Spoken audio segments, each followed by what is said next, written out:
Facebook page. It's streaming live there with the WZQZ audio. You can catch Jim's replay on Sky 21 television.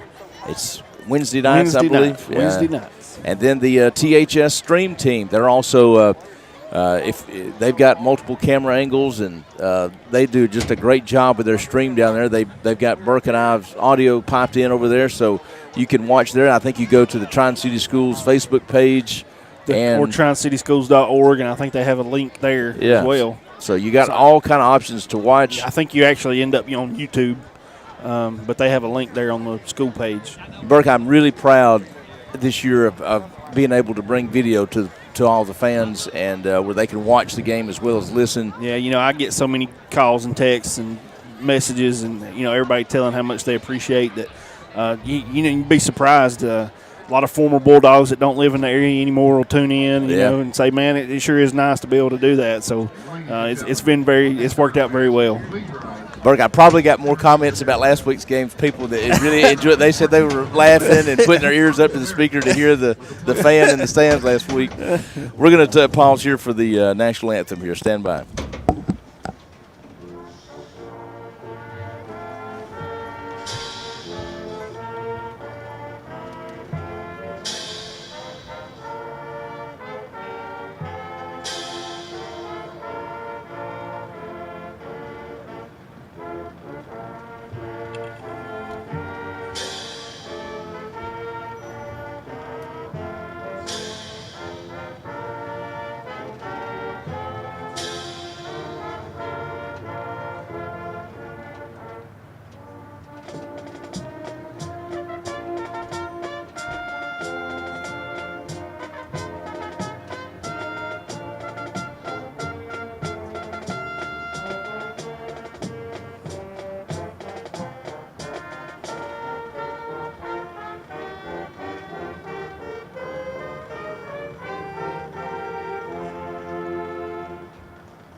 I got to throw it. We were talking about the video and how people get to watch it. Yeah. Thank you.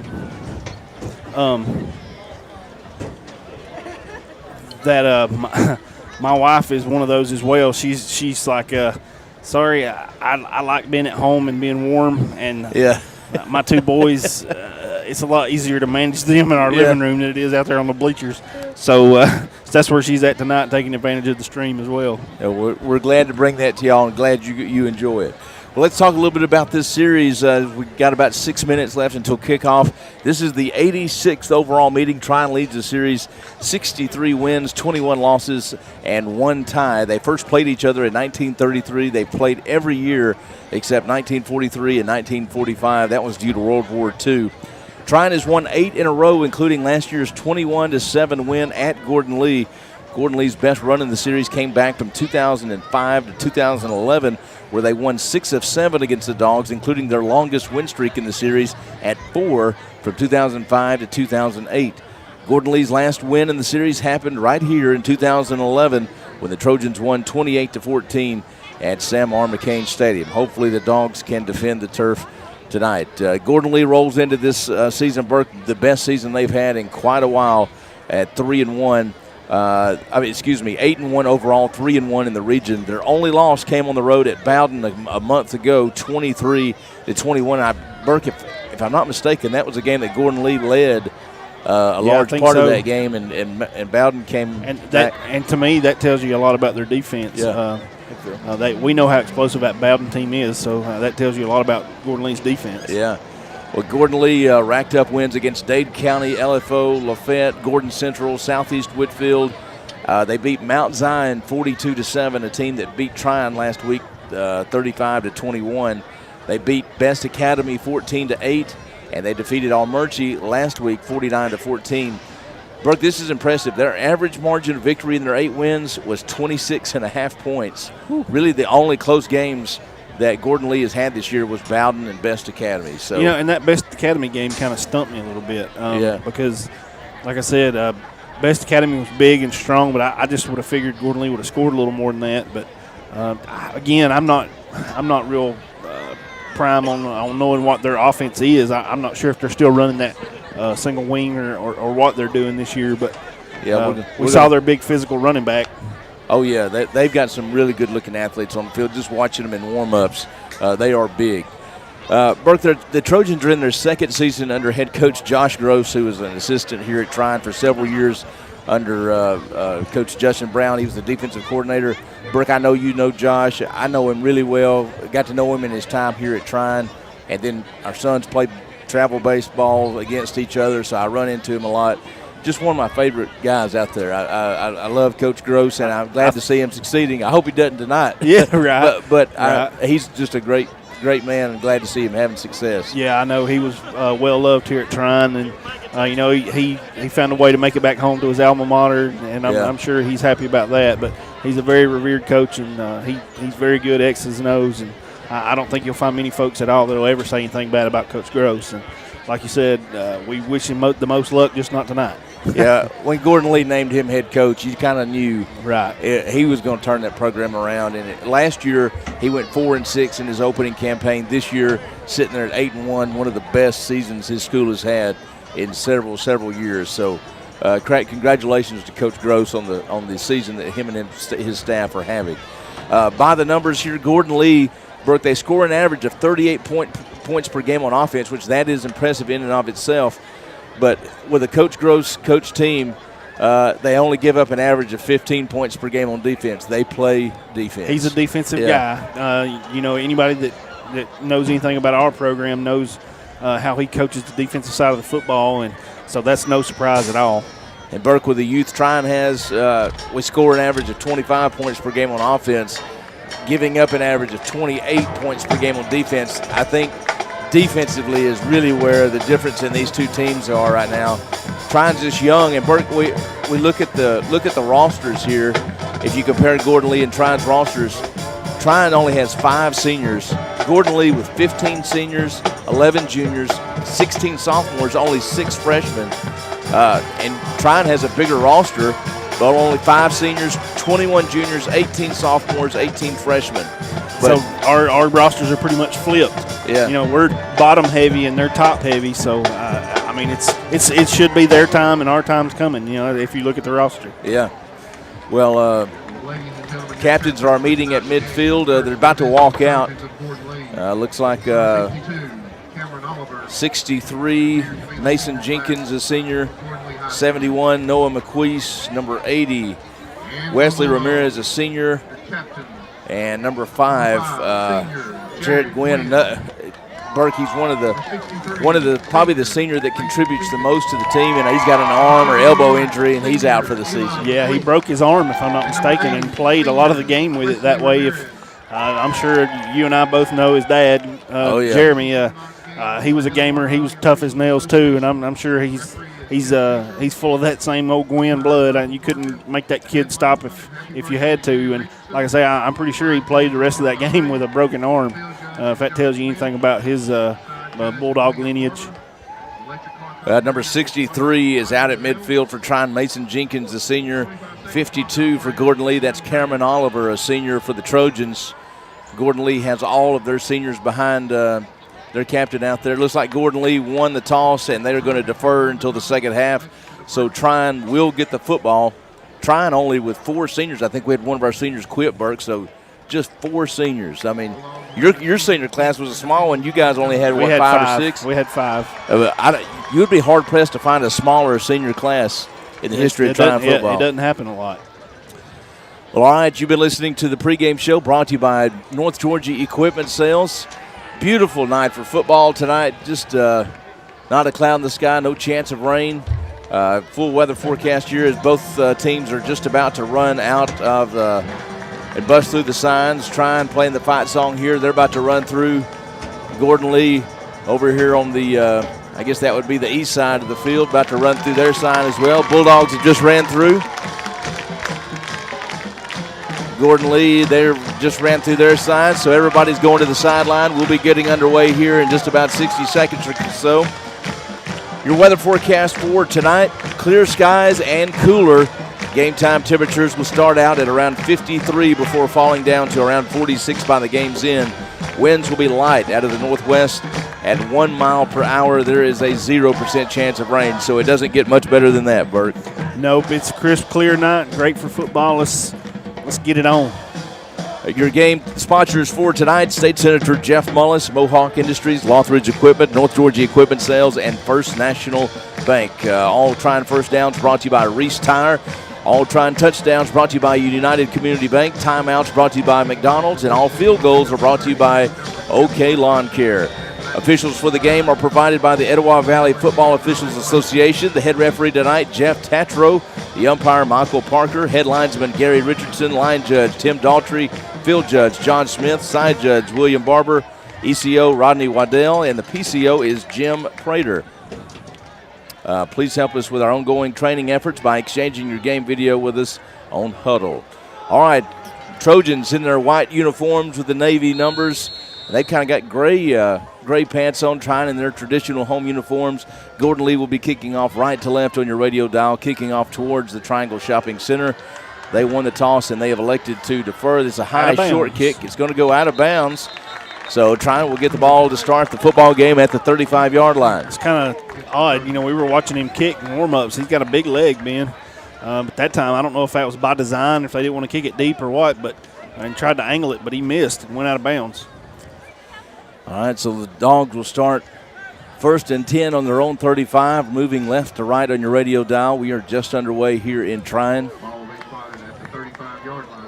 Looks like Eller trots out there at the quarterback.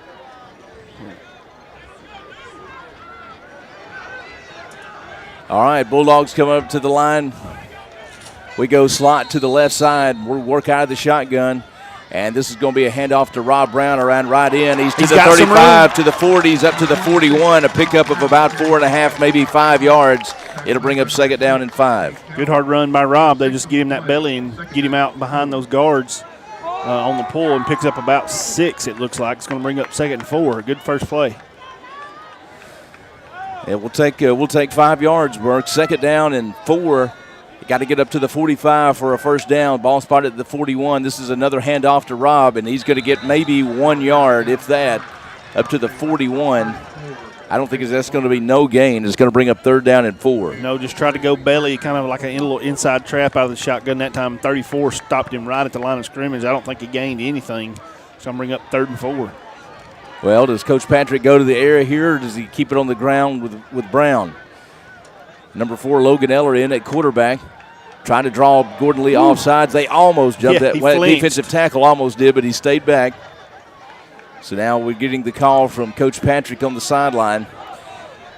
Rob Brown now flips over to the left side of Eller. Eller looking over the defense. Here's the snap, rolling to his left. Gets some pressure, and he's going to take off and run. A holding penalty is going to be called. He ran for the first down, but this one is going to come back. Yeah, it's going to come back. So Eller took a shot for nothing there. He had enough for the first down, but unfortunately the penalty is going to move us in the other direction. That play has kind of personified our season there, Burke. One step forward and 2 steps back. Yeah, 1 step forward, 2 steps back. Eller with a great run, but he had an assist from one of his linemen who it was a pretty obvious hold. It was a legitimate call. They were trying to run that roll pass, play action roll pass out the back, and he had some pretty big pressure in his face, like you said, and the lineman ended up getting a hold of him, spinning him around. So now it's going to be 3rd and almost 15, 16. Yeah. 3rd and 4 turns into 3rd and 15 after the holding call. Trion comes out in a 4 wide receiver set. Quarterback out of the shotgun and looks to his right side. This is going to be a little quick tunnel screen complete over here to Lincoln Farah, but it's not going to get anything. We're going to lose 2 or 3 yards, and Trion will be forced to punt it away. Yeah, they were trying to run the out and up, and I don't know if they covered it up or what. He ended up just dumping it short to Farah, and there was just no room at all. Dog's going to be forced to punt. All right, Gordon Lee sends a man back on the 40-yard line. Burke, can you see what number that is? That's number 10. That's the quarterback, isn't it? That's Cade Peterson, the senior, back deep to receive. He's standing on his own 40. Is that no? That's not DePaulier, is it? Yes, it is. Oh, it is. He's back on the 15 to punt it away. He gets off a high wobbly spiral. Good punt. Going to take a try and bounce. It bounces at the 42. It's going to go all the way back to the to the Gordon Lee 27-yard line. That's where Gordon Lee will have their first possession of the evening.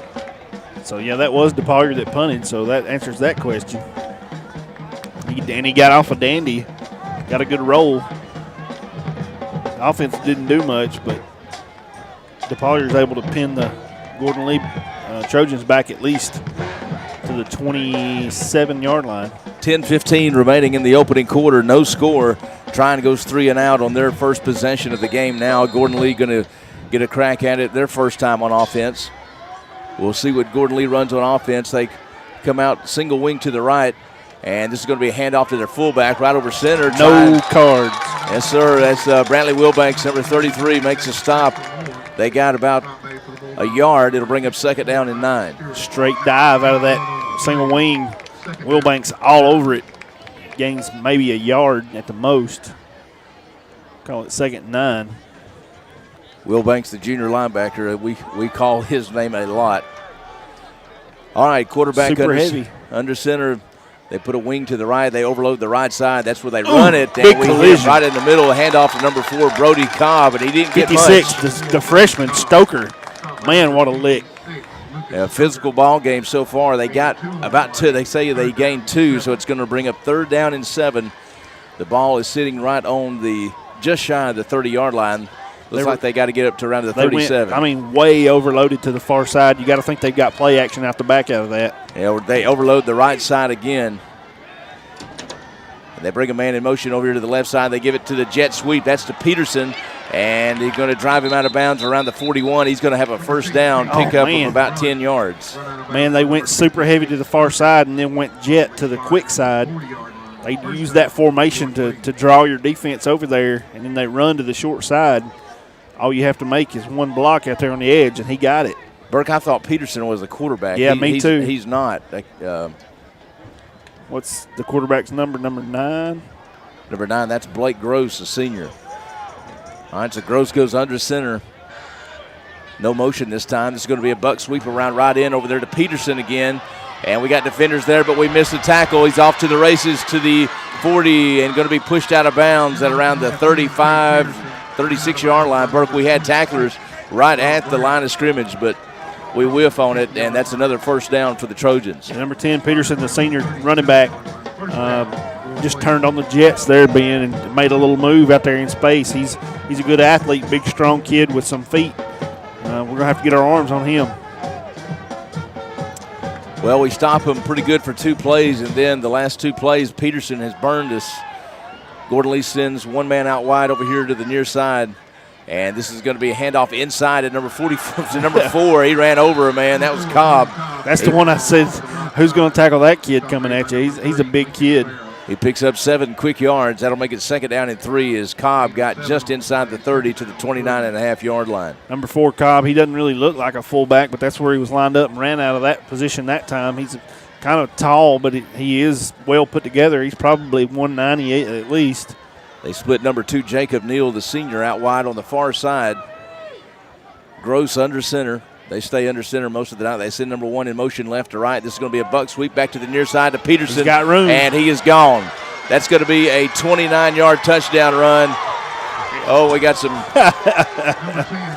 chippiness going on. Oh, yeah. But Peterson. It's going to get uglier as the night goes on. So that was a 29-yard touchdown run, and the Trojans strike first. That was a smart thing for them to do. What happened? They shut the windows next door, so that was the smartest thing they could have done. All right, is that number 30? Number 30. Montgomery Kiefart, a junior, to attempt the extra point, and the kick is up, and the kick is... Wasn't pretty, but I think it's good. Yeah, it's good. So with 8 minutes and 11 seconds remaining in the opening quarter, Gordon Lee strikes first on their opening possession. They take a 7-0 lead.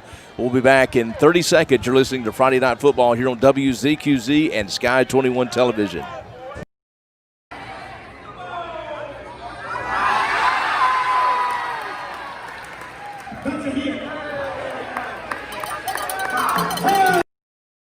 success. Mohawk Industries wants to wish the Trion Bulldogs and the Chattooga Indians a great season. If you want to find out more about becoming a team member at Mohawk Industries, visit careers at mohawkind.com. Good luck to the Trion Bulldogs and the Chattooga Indians from Mohawk Industries. All right, everybody, welcome back. 8 minutes and 11 seconds remaining in the opening quarter. Gordon Lee scores on their first possession of the evening to make it 7-0, a 29-yard touchdown run by number 10, Cade Peterson, the senior. Bulldogs went 3 and out on their opening possession. We'll get the ball back here a second time to see if we can do a little bit better this time against this tough Trojan defense. And Gordon Lee to kick it off. Last time they kicked it out of bounds. This time it's a high, short kick. Going to take a bounce. Luckily, it bounces right to us. Blackwell's going to take it up to just shy of the 30-yard line. We'll see where they mark him out of bounds. It's got to be by design. He kicked it basically the same area he did the first time. This time it doesn't go out of bounds. Riley Blackwell catches it on the bounce and advances it about the 26. Burke, just looking at Gordon Lee's offense on that opening drive, they do a lot of misdirection. They overload and then they run away from it. Yeah, big overload. They draw you over there and then come out the back door. Yeah, Trion's going to have to adjust to that. We didn't play too well against it on that opening drive. No, we didn't. All right, we get the ball first and 10. Ball is at the 26-yard line. We go trips to the right side. Eller is going to hand off to Rob Brown trying to get to the corner. Gordon Lee strings it out pretty well. We're going to lose 2 yards. We'll bring up second down at about 12. 52 that time for Gordon Lee. Did a really good job of stringing that play out. Rob needed a block right there, and he played it really well. That's Cameron Oliver, the senior. Throws him for about a 2-yard loss. Going to bring up second and 12. Trying to get out on the edge with that buck action sweep. Just couldn't get to the edge. Trips to the left side for Trion. One man split wide over the near side. That's Farah. And we fake the handoff. This is going to be a little pass completion to number 7, Cole Cavan. Catches the ball up around the 30 for about a 6-yard gain. It gets hit immediately. It'll bring up third down and a manageable 5 or 6 yards to go for the first down. Just a little 8-yard curl that time to Cavan. Like you say, makes at least a manageable down. Here brings it to 3rd and 5. Yeah, last time we converted on third down, but we held. This is going to be a handoff to Rob Brown. He finds cuts it back inside. Rob's going to have a Reese Tire first down up to the 39-yard line. A big third down conversion for this Trion offense in their first down of the evening. Basically, they tried to run sweep to this near side, and Rob did a good job of keeping his eyes open. Found a running lane there to the backside and puts his foot in the ground and finds a crease and picks up the Reese Tire first down. Good vision that time by Brown. Check out the Michelin Defender Tire at your authorized Michelin dealer in Chattooga County, Reese Tire. All right, 1st and 10 Bulldogs at their own 39-yard line. This is an inside handoff to Rob Brown again. Not much there. Rob spinning and turning, gets up to the 40.5-yard line. Might have gotten a yard and a half. It'll bring up second down in about 8. Yeah, just try to go there right over the guard and center there. Not a lot of room. Gordon Lee having their way with us there up front at the line of scrimmage. And you can look along the line of scrimmage, Burke, that Gordon Lee has a sizable advantage on that defensive line. They've got some meat up there. Oh, whoa. He's way offsides. 52 lined up. Wasn't even close. Number 52, Cameron Oliver, the man that made the play a while ago, he was he was a full body offsides. He was literally a full body offsides. I don't know if I've ever seen anybody line up that far offside. He's almost in the backfield. They made a late defensive adjustment, like they were going to try to bring pressure or something. Yeah. He came up to the end of the line of scrimmage. He was standing up like an outside linebacker. And when he put his hand on the ground, he was literally a full body across the ball. He must have just been so rushed he didn't look at the ball. It was blatantly obvious. All right, after the 5-yard penalties, Trion's got it second down at about 3. And this is DePaulier. He's going to stretch it, just run it himself. He gets across the 50. Penalty flag comes down. Late flag. We'll see what this is. Usually that's in the area of holding. That would be a gigantic call if it is a hold. That's the call. Holding. It's going to be a hold. And that negates a first down run by Trion. We talked about it. Every time they go one step forward, they shoot yourself in the foot. So you had it 2nd and 3. Now it's going to be 2nd and about 13. For this young Trion offense, that's a tough chore. Well, they mark it back to the 40, so it's only going to be 2nd down and 9. So All holding penalties hurt. That one might not have hurt as much as some. We go trips left, hand off to Rob Brown, and Rob is going to get up to around the 43, maybe the 43-yard line. Only picks up 2 or 3 yards. It's going to bring up third down and about 6. We've got to go all the way to the 49 for a first down. They just tried to run those trips to the far side and spread that defense out as much as they could. Try to give Rob some room there in the middle, and just not a lot happening. It's going to bring up 3rd and 6. Third down and 6, ball at the 43-yard line. We go 4 wide, 2 left and 2 to the right. Trying to draw Gordon Lee offsides. That doesn't work. Now we look over to the sideline to get the hand signals from Coach Patrick.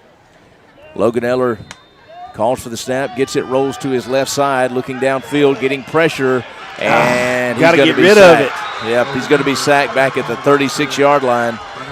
That'll bring up 4th down at about 14, and Trion will be forced to punt once again. Eller, the young sophomore quarterback that time being, that's a play where you're rolling. There's nowhere to go. You just got to launch that thing into the seats. Yep. Can't take that big sack.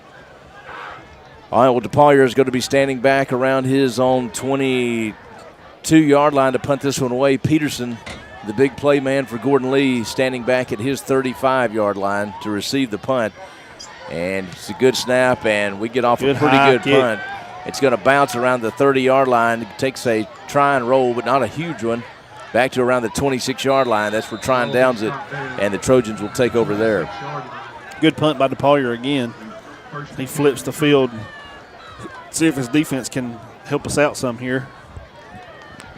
We talked about how Gordon Lee was overloading, especially to the far side over there, and then coming back to the quick side. Yeah, they tried 2 inside runs that we stopped pretty effectively, but then after that, they go super heavy to the far side again. Yeah, those 2 run plays to Peterson, he burned us. This is going to be a jet sweep to the near side. They've got the corner. He's to the 30, cuts inside, 35, going to get up to around the 39-yard line, pick up of about 13. That's going to be a first down run for Nate Dunphy, the sophomore. Yeah, Brody's kind of out on an island over here by himself. They run a jet.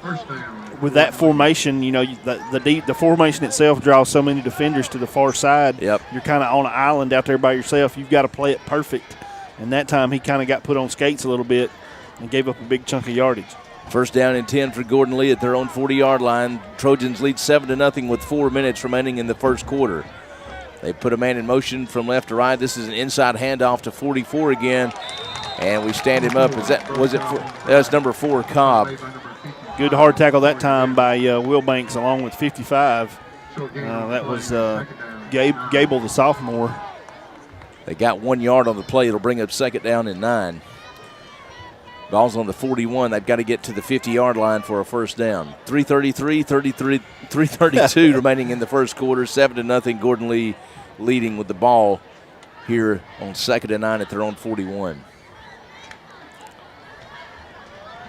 Gordon Lee comes out. They overload the right side, kind of a split backfield.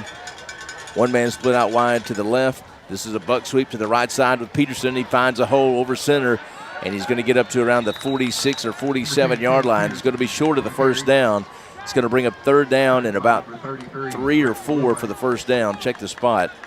Gordon Lee isn't fancy at all. They just line up and pound it right at you. That time Peterson plows ahead. Going to bring up about 3rd and 3. Yep. You know, they like to run that jet out of it. Other than that, it's straight power. Yep. 3rd down and 3. Trojans up to the line. Single wing. Single wing to the left. They put him in motion to the right. Buck sweep to the right as he follows his blockers. Peterson keeps bouncing it outside. He's into the open field. And we're going to bring him down around the Trion 35-yard line. But he picks up about 20 yards, and that's going to be another first down for the Gordon Lee Trojans. Tell you what, Peterson's tough to tackle, Ben. He got out there and he was kind of toying with Brody Brown out there on the edge, the young sophomore. He was giving him the dead leg. I mean, he pretty much broke out all of the moves on that run. Picks up the first down for the Gordon Lee offense. 2:13, 2:12 left to go here in the opening quarter. Gordon Lee has it 1st and 10 now at the Trion 34-yard line after the big pickup by Peterson. Heavy to the near side. Quarterback Gross under center, and this is going to be a handoff to Cobb. And we hit him hard at the 31-yard line, but he picks up 3 or 4 yards. It'll bring up second down at about 6. An inside little belly that time. Tried to get that jet motion, draw attention, and go to the fullback. Trying not to fool. Picks up about 3. Still a big kid, hard to tackle, even with not a lot of running room. All right, second down and 7. Ball at the 31-yard line. Gordon Lee moving right to left. They put Peterson in motion. They give it to him on the jet around the right side, and just continues following his blocks. Picks up about 15 yards. That'll be another first down for the Trojans. Yeah, Ben, that buck sweep's been real effective for them. They get those guards out there, and Peterson does a good job of getting right behind them and waiting on those blocks to happen, and that's exactly what he does there, stays right behind those guards, picks up another first down for the offense. They're chunking us with that buck sweep. Peterson takes him down to the Trion 19-yard line. Gross under center. They put Peterson in motion, and they hand it off inside to Cobb. And he picks up 2 or 3 yards as he gets down close to around the 15 or 16-yard line. Cobb's the guy they like to run inside with. Peterson is their outside threat. They like to run that little trap with him. If you remember back my senior year and junior and senior year, that's basically the same offense we kind of ran. You run that fullback dive and those jets and the buck sweep. That's basically the offense. Gross under center. Second down and about 7. This is the handoff cutback. The little scat back, and he's going to go in for the touchdown. Let's see. Yep, that's Nate Dunphy, number 1, the sophomore, and Dunphy goes in for the 16-yard touchdown run. I'm not sure if that was by design or not that time, Ben, but they go jet, and number 1, Dunphy, put his foot in the ground almost as soon as he took the handoff and went backside. Like I say, I don't know if that's by design or if that was just his vision, but it was there. All right, well, Gordon Lee goes up 13-0. Number 30, Kiefart comes in to attempt the extra point, and the kick is up, and the kick is good. So, with 19.5 seconds remaining in the first quarter, Gordon Lee scores on their first 2 drives. That makes it 14-0 Gordon Lee. We'll be back in 30 seconds. You're listening to Friday Night Football here on WZQZ.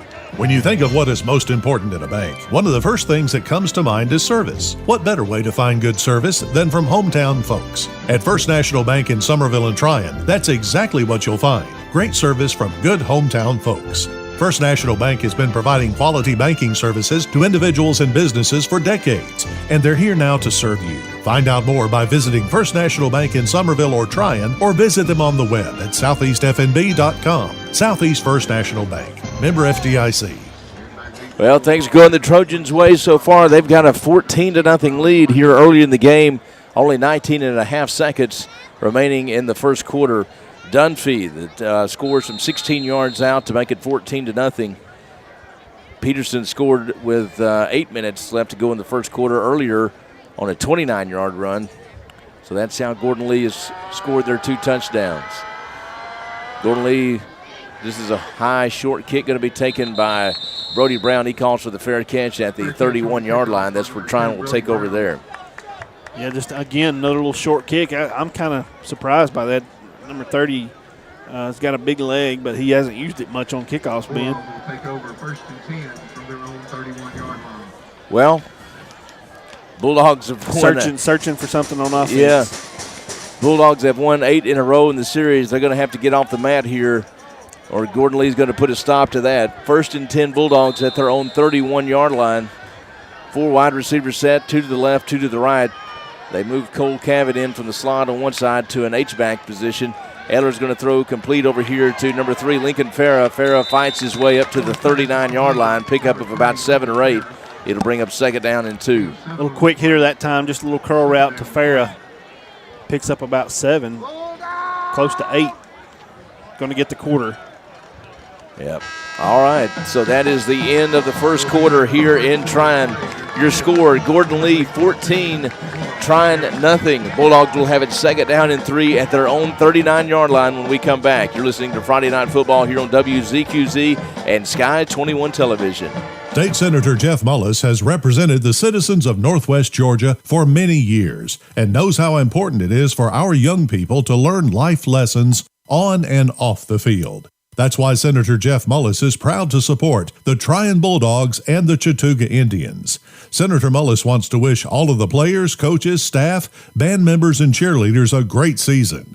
Good luck to the Trion Bulldogs and Chattooga Indians from State Senator Jeff Mullis. When it comes to quality equipment that will last the test of time, Bush Hog stands out. This company has delivered American-made quality and value for over 65 years. Their full line of products include rotary cutters and crop shredders, landscaping and tillage equipment, hay tools and boom mowers, construction equipment, and zero-turn and finishing mowers. When it comes to legendary durability, Bush Hog stands out with many units still delivering performance after 20 or more years in the field. So, if you're looking for an investment and not an expense, Bush Hog will deliver dependability, performance, and value. Built tough in Selma, Alabama. And all right, everybody, welcome back. Second down and 3. Bulldogs at their own 39-yard line, trailing 14-0. We hand off straight away to Rob Brown. Man, what a hard run. Yeah, Brown trucks forward for about 6 or 7 yards. That's a Reese Tire first down run for Rob Brown and the Bulldogs as Rob gets up to around the 46-yard line. That's what I call one of those weight room runs there, Ben, for the Reese Tire first down. Rob was hit early, but he kept those legs churning, and I think he ran through 2 tacklers there to pick up the first down. Good hard run by Rob. Burke Trion has looked decent on offense. We've had 2 holding penalties that have just been drive killers. We run a slot formation over here to the left side. Eller takes a snap, and he's going to try to run it himself. And that didn't work. That was we're going to lose. Awesome. That was a heck of an acting job. Well, it was not smart on our player's part to shove him, but he shoved him, and then about 2 seconds later, the guy fell down. KP is one of the more excitable players on Trion's team. They kind of got him fired up there, and KP took it a little too far, and it's going to draw a 15-yard penalty and another drive-killing penalty for Trion. Personal foul against Trion. Personal foul against Bulldogs. Oh, me. Yeah, I know. Well, we're averaging a penalty a drive here, and they're all the 10 or 15-yard variety, and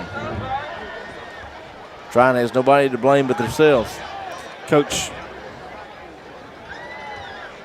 I thought Coach Patrick was going to take a timeout there. So now it's going to be second down, and Lord have mercy. DePoyer checks in at quarterback. We're going to have to get to their 42. Yeah. Balls at the what? Second down in Frogtown. 25. Looks like about 30 yards, yeah. Second down and 30.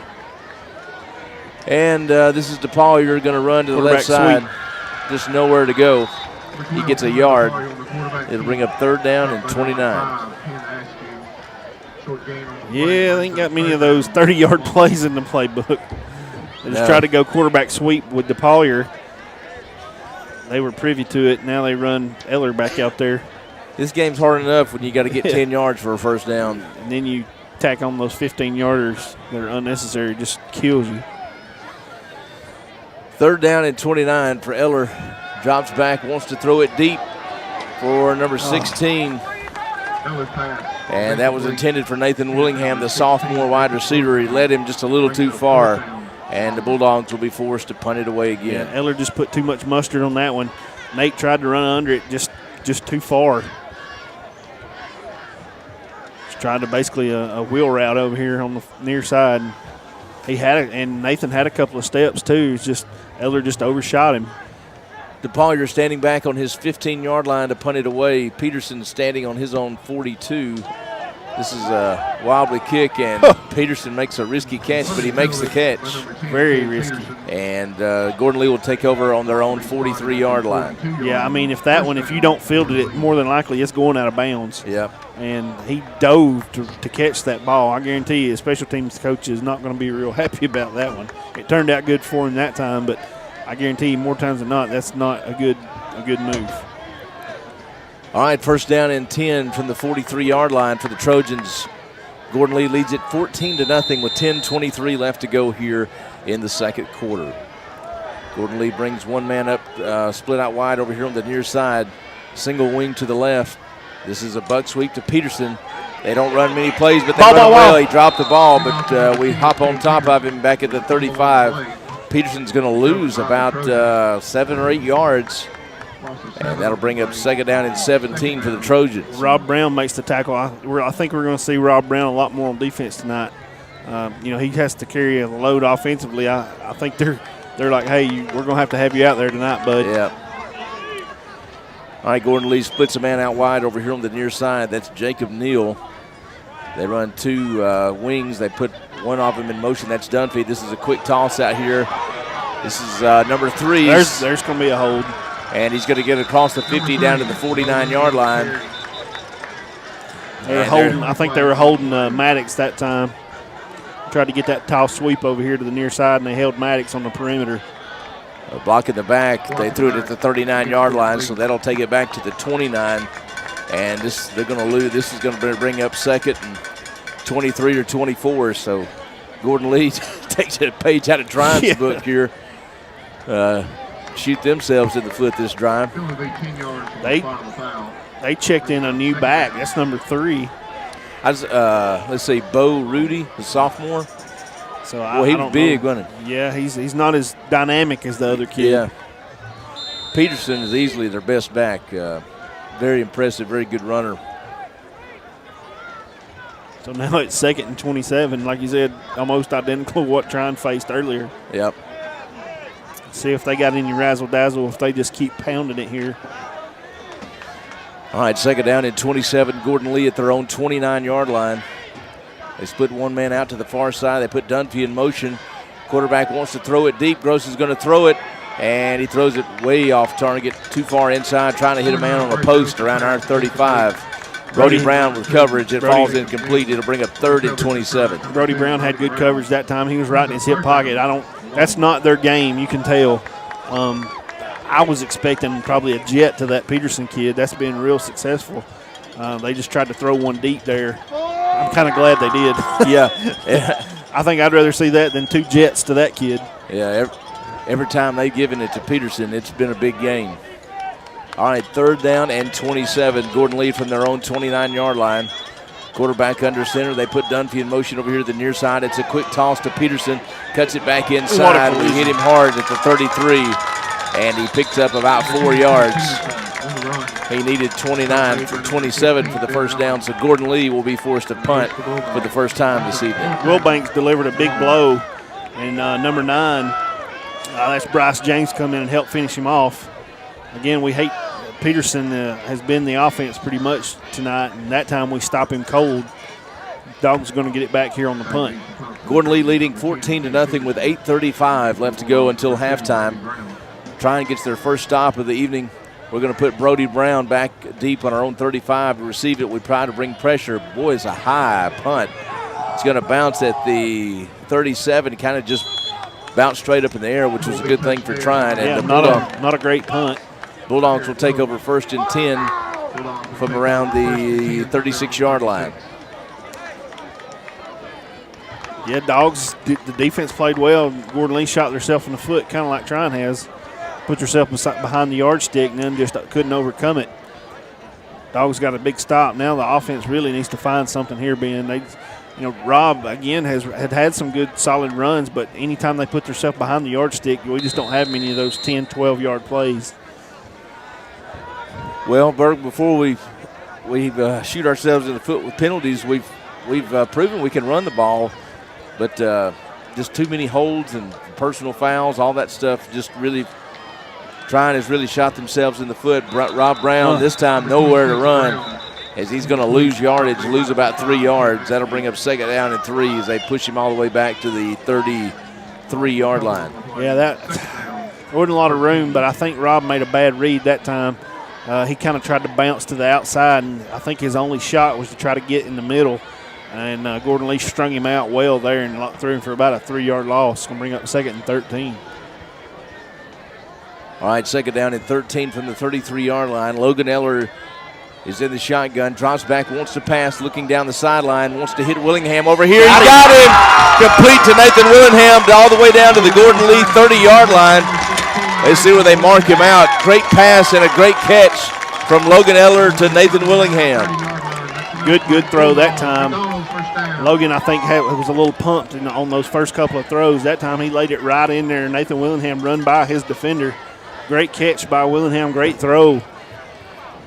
Yeah, See if we can get Eller heated up here. Eller led him a little bit too much earlier, but that time he was right on the money. That was a Reese Tyer first down completion to Nathan Willingham. 1st and 10 Bulldogs. They marked him out at the 31-yard line.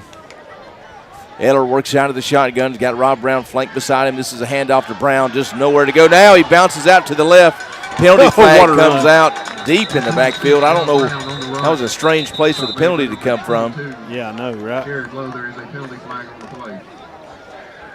Well, if I had to bet, it's going to be a hold on Trion. Trion's coaches are not happy with one of our players. I think they saw what happened. Yeah, Blackwell was the only player in the area, and that's who he looks like they're mad at.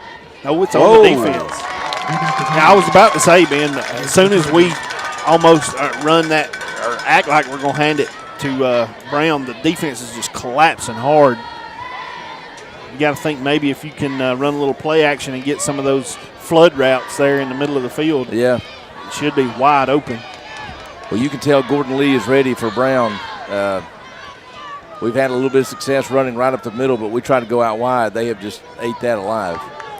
That was an odd call, Burke. The flag, that was away from the play, and Rob had cut back this way, but they threw the flag almost immediately, and it was deep from the back judge. It was. But that's a Reese Tyer first down as a result of the penalties. It moves it down to the 19-yard line. Eller works out of the pistol formation, turns around, hands it to Brown. He's in the open. Touchdown, Bulldogs! He's going to the house. A 19-yard touchdown run by Rob Brown gets the Bulldogs on the board. They've spread them out, and I kid you not, between the guards, there was literally a hole you could drive a truck through. I think Rob Brown was just amazed when he handed him the ball. There was nobody there. The offense just blew a hole in the middle of that defense. All right, we line up in the water bucket formation here now. We bring everybody back into the center, and Ramirez will attempt the extra point. 14-6 at the moment with 6:55 remaining in the second quarter. Bulldogs finally get on the board. And Ramirez puts it through the uprights, but the referee blows the whistle. Got flags. It's going to be an offsides on Trion. So we'll have to back it up 5 yards and try it again. We can't even be clean on the extra point. Well, Burke, that's when you play freshmen and sophomores, that's what happens a lot. Yeah, I know. Still don't make it easy to swallow. A lot of young guys on the field for Trion should pay off in the future, but it's been a rough year this year. There really is a lot of young guys out there. I see 2 freshmen immediately. Right now. Ramirez is one of the only 4 seniors on Trion's football team. The place kicker in to try to kick the long extra point attempt here. And he's got plenty of leg. Drives it through, and the kick is what? He calls it no good. All right, with 6:55 left to go here until halftime. Bulldogs get on the board thanks to a 19-yard touchdown run by Rob Brown to score 14-6. We'll be back right after this. We know what you want in a chainsaw. You want legendary performance. You want industry-leading ergonomics. And you want precision cutting that gets the job done quickly and safely. That's why we want you to try a Husqvarna chainsaw. With air injection, low vibration handles, and powerful X-Torque engines, Husqvarna chainsaws are trusted by professionals around the world. If you want to take down a tree or clear a forest, you'll want a Husqvarna chainsaw. Visit North Georgia Equipment Sales in Summerville or Rock Spring, Georgia, or visit them on the web at nges.com. All right, 6:55 remaining here in the second quarter. 14-6, Gordon Lee leads. Trion gets on the board with a 19-yard touchdown run by Rob Brown just a moment ago. We missed the extra point. The Trion fans didn't agree, neither did the Trion coaches. No, they were upset. As Burke said, both of the referees kind of looked at one another. You could tell they didn't want to make the call, and then one of them kind of sheepishly said, no good. I don't think they knew. All right, this is turned up in a flipped upside down. James with the tackle on the special teams tackle at the 25. Bryce James, generally the smallest guy out there on defense, just made a big hit on special teams. That's what you call a decleater. Ben, Trion, I think everybody kind of felt like the water behind the dam was about to break, and Gordon Lee was really going to break away. And then now all of a sudden it's a one-score game. Oh yeah, right. Trion hangs around and keeps gaining some confidence. They can make a game out of this thing. Well, they need a stop here badly. 1st and 10, Gordon Lee. This is going to be an off-tackle play. Penalty flag comes down. We tackle him at the 30-yard line, pick up of about 4, but check the flag. Keep fighting, dogs. Lots of penalties on both sides tonight. If this is a hold, this is already the 3rd or 4th called in the game, and that's what the call is. So 1st and 10 for Gordon Lee will now turn into a 1st and 17 or 20, depending where they threw the flag. Looks like they threw it at the 26. So it was very close to the line of scrimmage. So it should be 1st and 19 after they mark it off, all the way back to the 16-yard line. Yep, 2nd and 19. A low-scoring game, I think, plays into Trion's hands here. Oh, certainly it does, yeah. It's going to be hard for us to stay with anybody in the shootout. All right, this is going to be a pass play out in the flats, complete. Brown there with coverage, can't bring him down. That's the little scat back. We push him out of bounds up around the 40-yard line. And that's going to be a 1st down for the Trojans. Nice little play on the throw out there to Nate Dunphy, the sophomore wingback. He's got some wheels. Yeah, he does. They just throw a little flare pass to him out of the backfield. Like you said, Rob Brown was right there. He just couldn't get a hand on him. Kid's quick. I mean, he really changed directions in a hurry after he got the ball. Rob slowed him down for a second, but he didn't have any help out there. That's a big play there to pick up the 1st down. All right, 1st down and 10 at the 40-yard line for Gordon Lee. They come out of double wing set. They put the left wing in motion. That's Peterson. They give it to him on the jet to the right side. He gets to the corner, to the 40, to the 45. Going to be tackled right at midfield, right on the 50-yard line. That's where they're going to mark him. That's going to be good enough for another Trojan 1st down. They chunk us again that time with the jet to Peterson.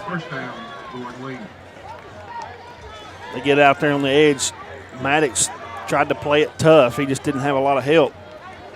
He made him turn back up, but he had room there in the inside and picks up the 1st down. We talked about dogs need to stop here. Look at little Caden Daniels, number 88, the freshman. Playing nose. He playing nose. How you like that? Yeah. He's in there fighting. That's going to be a great player.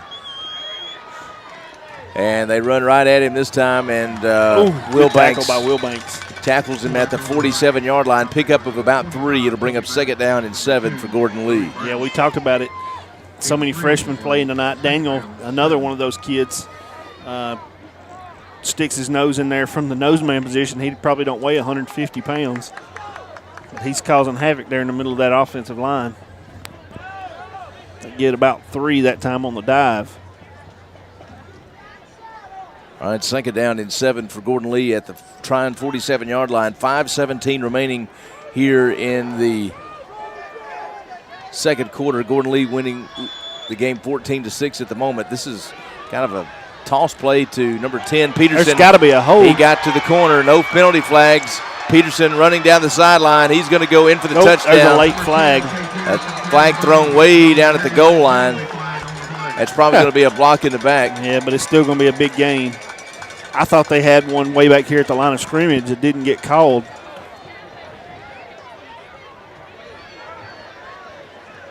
Big 77, that's the one that was involved in the personal foul with KP earlier in the game. I think he's the one that committed the penalty down there close to the goal line. Probably going to see I think it may have been a block in the back, and that's what the call is going to be. Block in the back. But it's still going to be a big gain. 10 yards from the final foul. Here's Gordon Lee 1st down. We just don't have an answer for Peterson right now. That time, kind of where the play was designed to go, we had it stopped, and he just kept bouncing it out, and there was nobody out there.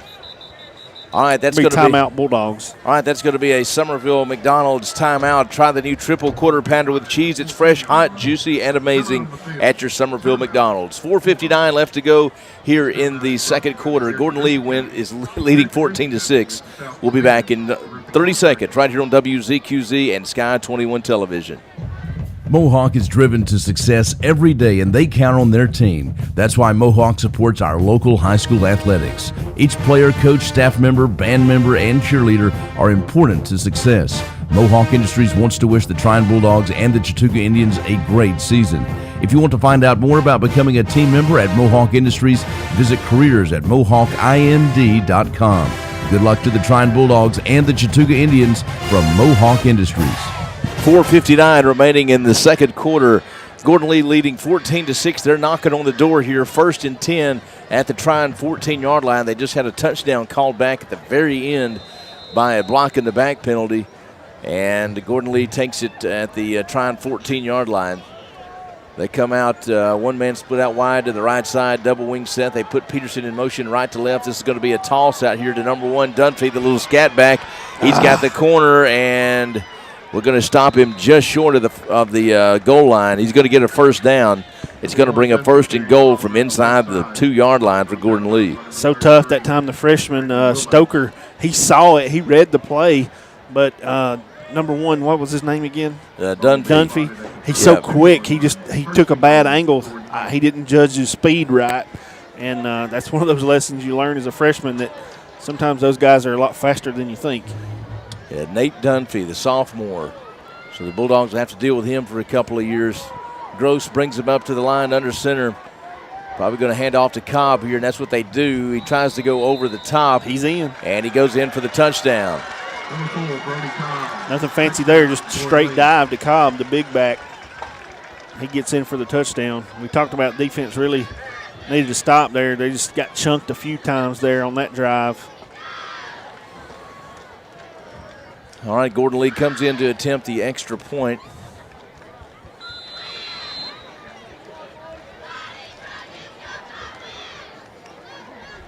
Keffert, the place kicker for Gordon Lee, kicks it up, and the kick is good.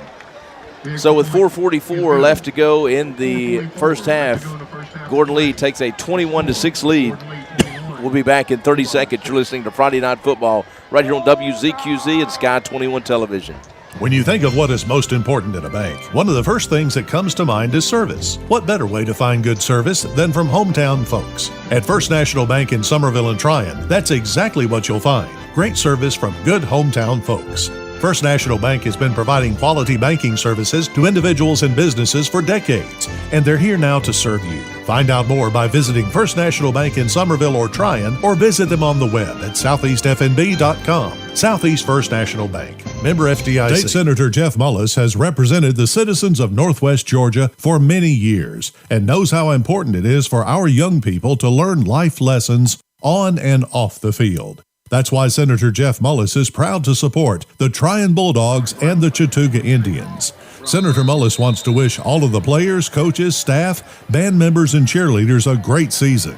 Good luck to the Trion Bulldogs and Chattooga Indians from State Senator Jeff Mullis. All right, here's the kickoff. It's going to be taken by Lincoln Farah down around the 25-yard line. He gets 3 on the return up to the 28.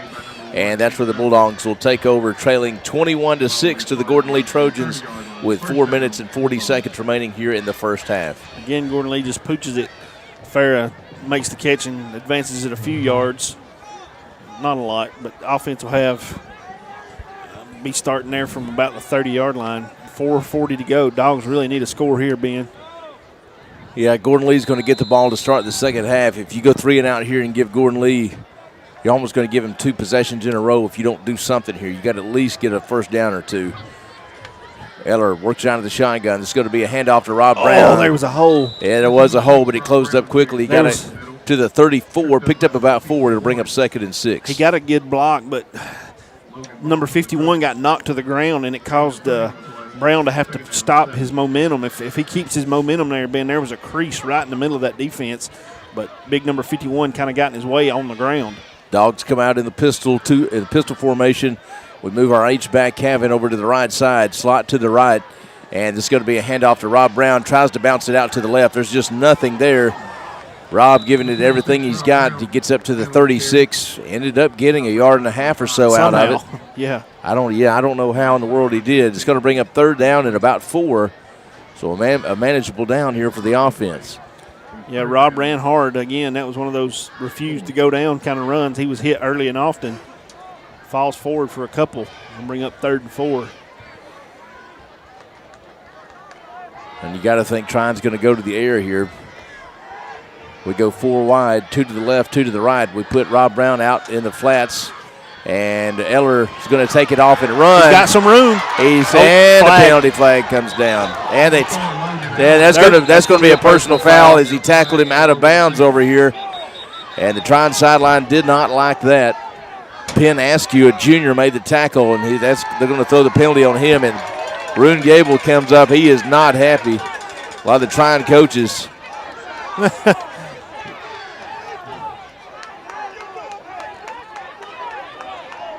Lots of conversation over here on the sideline.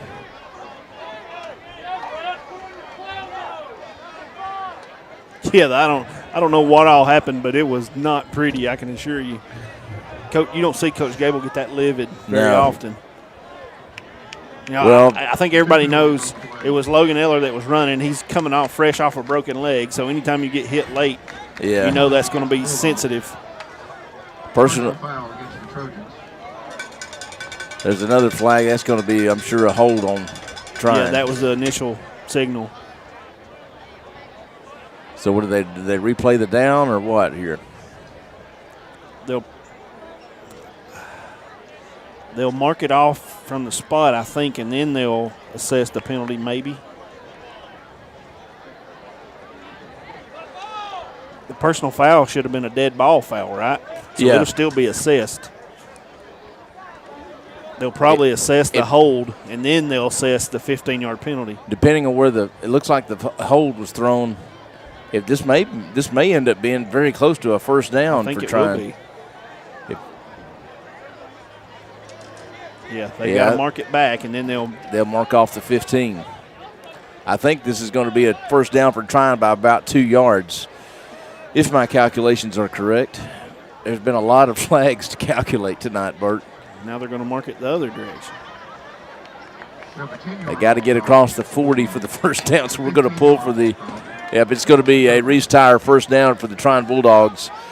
Visit Reese Tire, your authorized Michelin dealer in Chattooga County, to check out the Michelin Defender Tire. That's going to move the chain for the Bulldogs. They'll have a fresh set of downs, 1st and 10 at their own 42-yard line. Gordon Lee leads 21-6 with 3:22 left to go in the first half. See, do we get tricky? Yeah, Tryon goes trips right. Eller works out of the shotgun. This is going to be a handoff to Brown. Have we got blocking on the left side? Got a little bit. And Rob gets across the 50, gets up close to the first down and pick up 9 yards. It'll bring up 2nd down and 1. Anytime they run that trip set over there, Bulldogs have numbers to the near side. Looks like they're going to go that same formation. See if Gordon Lee makes an adjustment. If they do, then you think maybe they throw out of that. All right, 2nd and 1.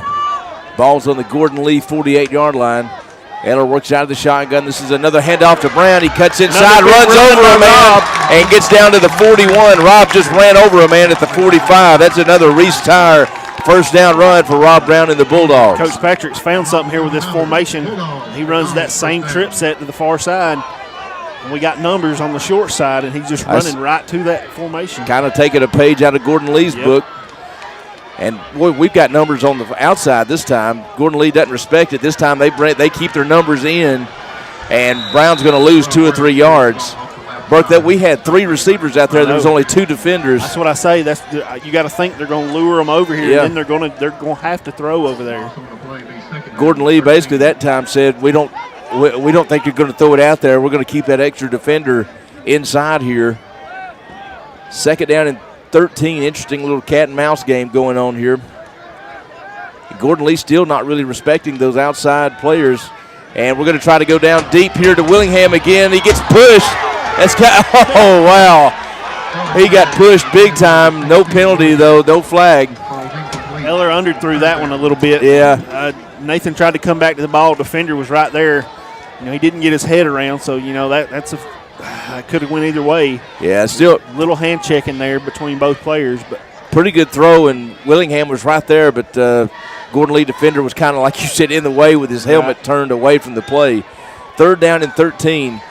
Eller drops back, wants to pass again. This one is complete to Willingham at the 36-yard line. He's going to be short of the first down. He's going to bring up 4th down in about 6 or 7. We've got to get to the 30 for a first down. The ball is marked at the 37. Timeout, Bulldogs. All right, so Trion will take a Somerville McDonald's timeout.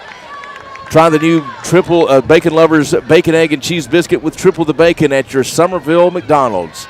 1:46 remains in the first half. 21-6 is your score. Gordon Lee in the lead. We'll be back in 30 seconds. You're listening to Friday Night Football here on WZQZ and Sky 21 Television. When it comes to quality equipment that will last the test of time, Bush Hog stands out. This company has delivered American-made quality and value for over 65 years. Their full line of products include rotary cutters and crop shredders, landscaping and tillage equipment, hay tools and boom mowers, construction equipment, and zero-turn and finishing mowers. When it comes to legendary durability, Bush Hog stands out with many units still delivering performance after 20 or more years in the field. So, if you're looking for an investment and not an expense, Bush Hog will deliver dependability, performance, and value. Built tough in Selma, Alabama, and sold locally by Lothridge Equipment in Lafayette, Bush Hog has been serving American farmers and ranchers since 1951.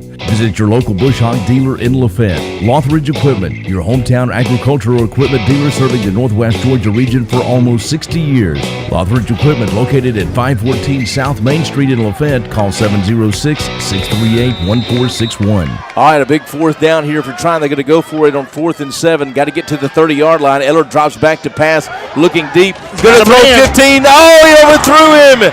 Ben Allen was wide open down at the 10-yard line. Nobody was within 10 yards. And Eller put too much mustard on it and overthrew him incomplete. Oh, man. That one was there for the taking. Ben Allen had a shot. He went up and tried to make the catch. I think if he runs one more step before he tries to go up, it's right there. I think he kind of turned around and went up at one step too early. The coach is kind of getting on Allen over here. Man, that would have been a huge play if he could have caught the ball there and gone in for the touchdown. That would have been big. Yep. Instead, 21-6 is your score. Gordon Lee leads 1st and 10 at their own 36 of the minute, 38 on the clock to go here in the first half. It's a handoff to Peterson. This time we've got him wrapped up pretty good. Gets about 3 yards up to the 37 or 38. It'll bring up 2nd down and 8. 2 freshmen get off the pile there, being 25 Maddox along with 88 Daniel. 56 and Stoker. 56. There's 3 freshmen in on that tackle. Dogs got to stop here. They don't need any more scores here before going into the half. 2nd down and 8. And they put Dunphy in motion. This is going to be a toss sweep to number 3. He's the one that scored down at the goal line. Somebody grabbed him from behind and only got about 2 yards. It's going to bring up 3rd down and about 6. I'm glad that was him and not Peterson.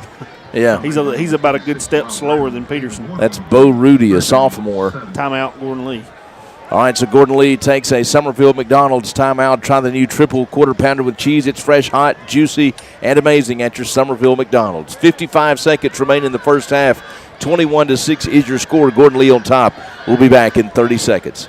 We know what you want in a chainsaw. You want legendary performance, you want industry-leading ergonomics, and you want precision cutting that gets the job done quickly and safely. That's why we want you to try a Husqvarna chainsaw. With air injection, low vibration handles, and powerful X-Torque engines, Husqvarna chainsaws are trusted by professionals around the world. If you want to take down a tree or clear a forest, you'll want a Husqvarna chainsaw. Visit North Georgia Equipment Sales in Somerville or Rock Spring, Georgia, or visit them on the web at nges.com.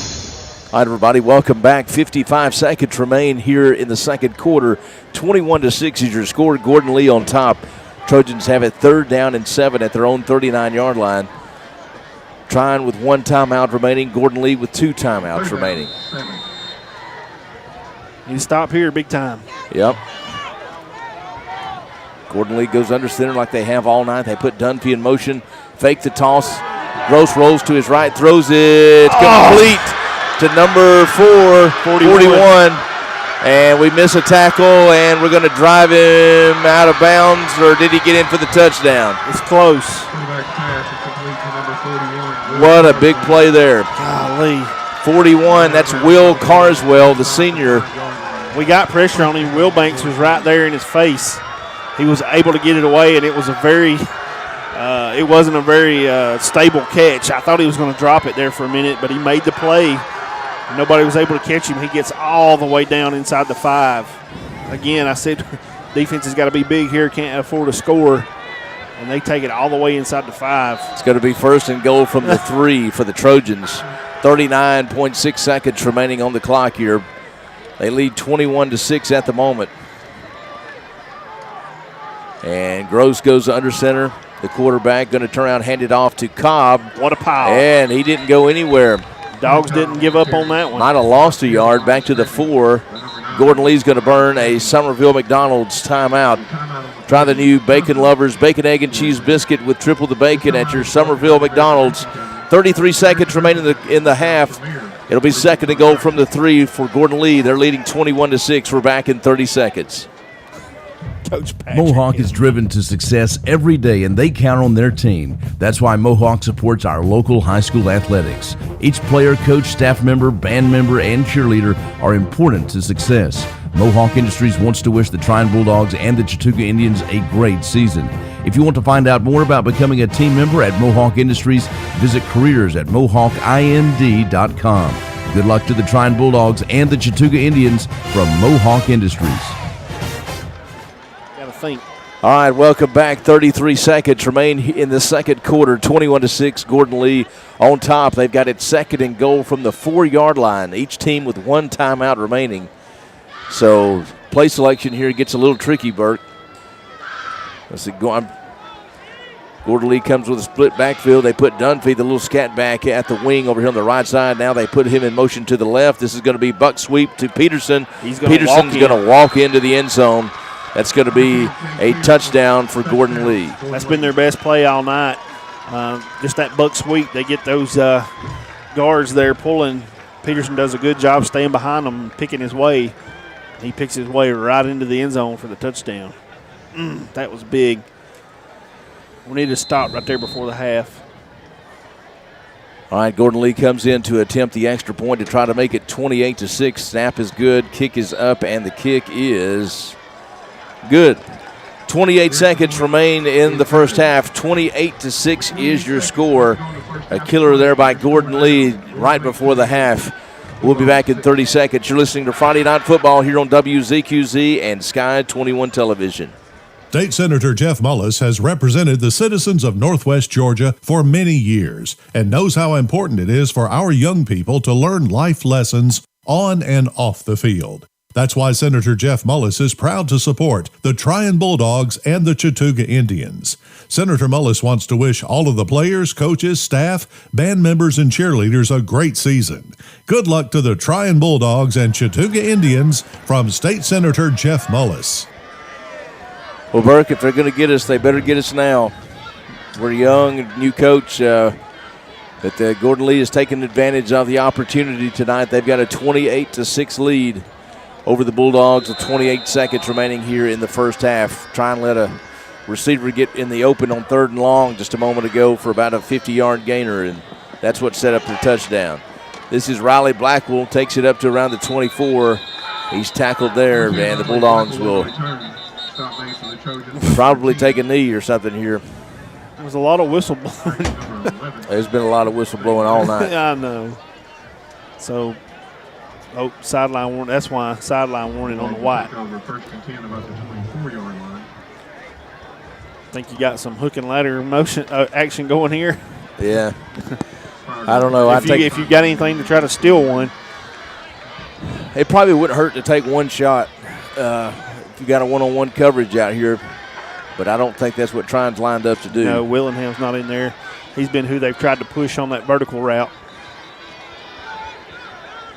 Looks like Farah and Black will split out wide on the far side. This looks like it's going to be a handoff to Rob Brown. And Brown's going to be tackled up around the 27-yard line. Off the left side. Tackle made by number 43, Jackson Moore. Gain of 4 on the play, second down, 6. The clock's running. I don't think Trion's going to run another play. He's going to let her eat. All right, that's going to be the end of the first half here in Trion. Your score, Gordon Lee 28, Trion 6. Gordon Lee will get the ball to start the second half. We'll be back in just a minute. You're listening to Friday Night Football here on Sky 21 Television and WZQZ, AM 1180 and 99.1 FM. When it comes to quality equipment that will last the test of time, Bush Hog stands out. This company has delivered American-made quality and value for over 65 years. Their full line of products include rotary cutters and crop shredders, landscaping and tillage equipment, hay tools and boom mowers, construction equipment, and zero-turn and finishing mowers. When it comes to legendary durability, Bush Hog stands out with many units still delivering performance after 20 or more years in the field. So, if you're looking for an investment and not an expense, Bush Hog will deliver dependability, performance, and value. Built tough in Selma, Alabama, and sold locally by Lothridge Equipment in Lafayette, Bush Hog has been serving American farmers and ranchers since 1951. Visit your local Bush Hog dealer in Lafayette. Lothridge Equipment, your hometown agricultural equipment dealer serving the Northwest Georgia region for almost 60 years. Lothridge Equipment, located at 514 South Main Street in Lafayette. Call 706-638-1461. We know what you want in a chainsaw. You want legendary performance, you want industry-leading ergonomics, and you want precision cutting that gets the job done quickly and safely. That's why we want you to try a Husqvarna chainsaw. With air injection, low vibration handles, and powerful X-Torque engines, Husqvarna chainsaws are trusted by professionals around the world. If you want to take down a tree or clear a forest, you'll want a Husqvarna chainsaw. Visit North Georgia Equipment Sales in Summerville or Rock Spring, Georgia, or visit them on the web at nges.com. Mohawk is driven to success every day, and they count on their team. That's why Mohawk supports our local high school athletics. Each player, coach, staff member, band member, and cheerleader are important to success. Mohawk Industries wants to wish the Trion Bulldogs and the Chattooga Indians a great season. If you want to find out more about becoming a team member at Mohawk Industries, visit careers at mohawkind.com. Good luck to the Trion Bulldogs and the Chattooga Indians from Mohawk Industries. When you think of what is most important in a bank, one of the first things that comes to mind is service. What better way to find good service than from hometown folks? At First National Bank in Somerville and Trion, that's exactly what you'll find. Great service from good hometown folks. First National Bank has been providing quality banking services to individuals and businesses for decades, and they're here now to serve you. Find out more by visiting First National Bank in Somerville or Trion, or visit them on the web at southeastfnb.com. Southeast First National Bank, member FDIC. State Senator Jeff Mullis has represented the citizens of Northwest Georgia for many years and knows how important it is for our young people to learn life lessons on and off the field. That's why Senator Jeff Mullis is proud to support the Trion Bulldogs and the Chattooga Indians. Senator Mullis wants to wish all of the players, coaches, staff, band members, and cheerleaders a great season. Good luck to the Trion Bulldogs and Chattooga Indians from State Senator Jeff Mullis. All right, everybody, we're going to turn it over to the Trion High School Marching Band for the halftime show here. 28-6 is your score. Gordon Lee leading. They will get the ball to start the second half. Once again, Gordon Lee 28, Trion 6. Gordon Lee will get the ball to start the second half. We'll let you listen in on the Trion High School Marching Band halftime show. Brooke and I will be back with stats and scores from around the region. You're listening to Friday Night Football here on AM 1180 and 99.1 FM, WZQZ, and Sky 21 Television. Here's the Trion High School Marching Band.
Major Family Portals, and ready.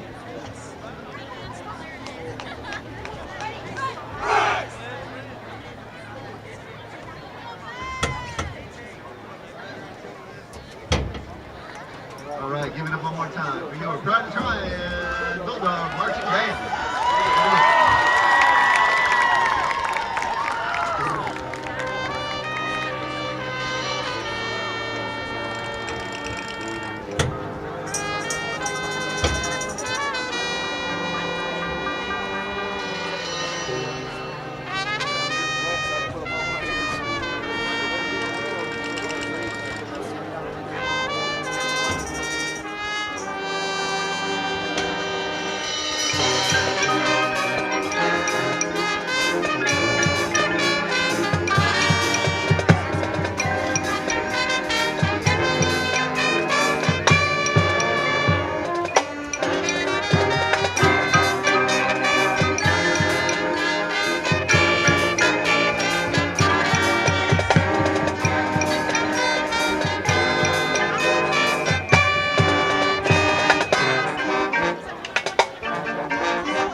All right, great show there by the Trion High School Marching Band.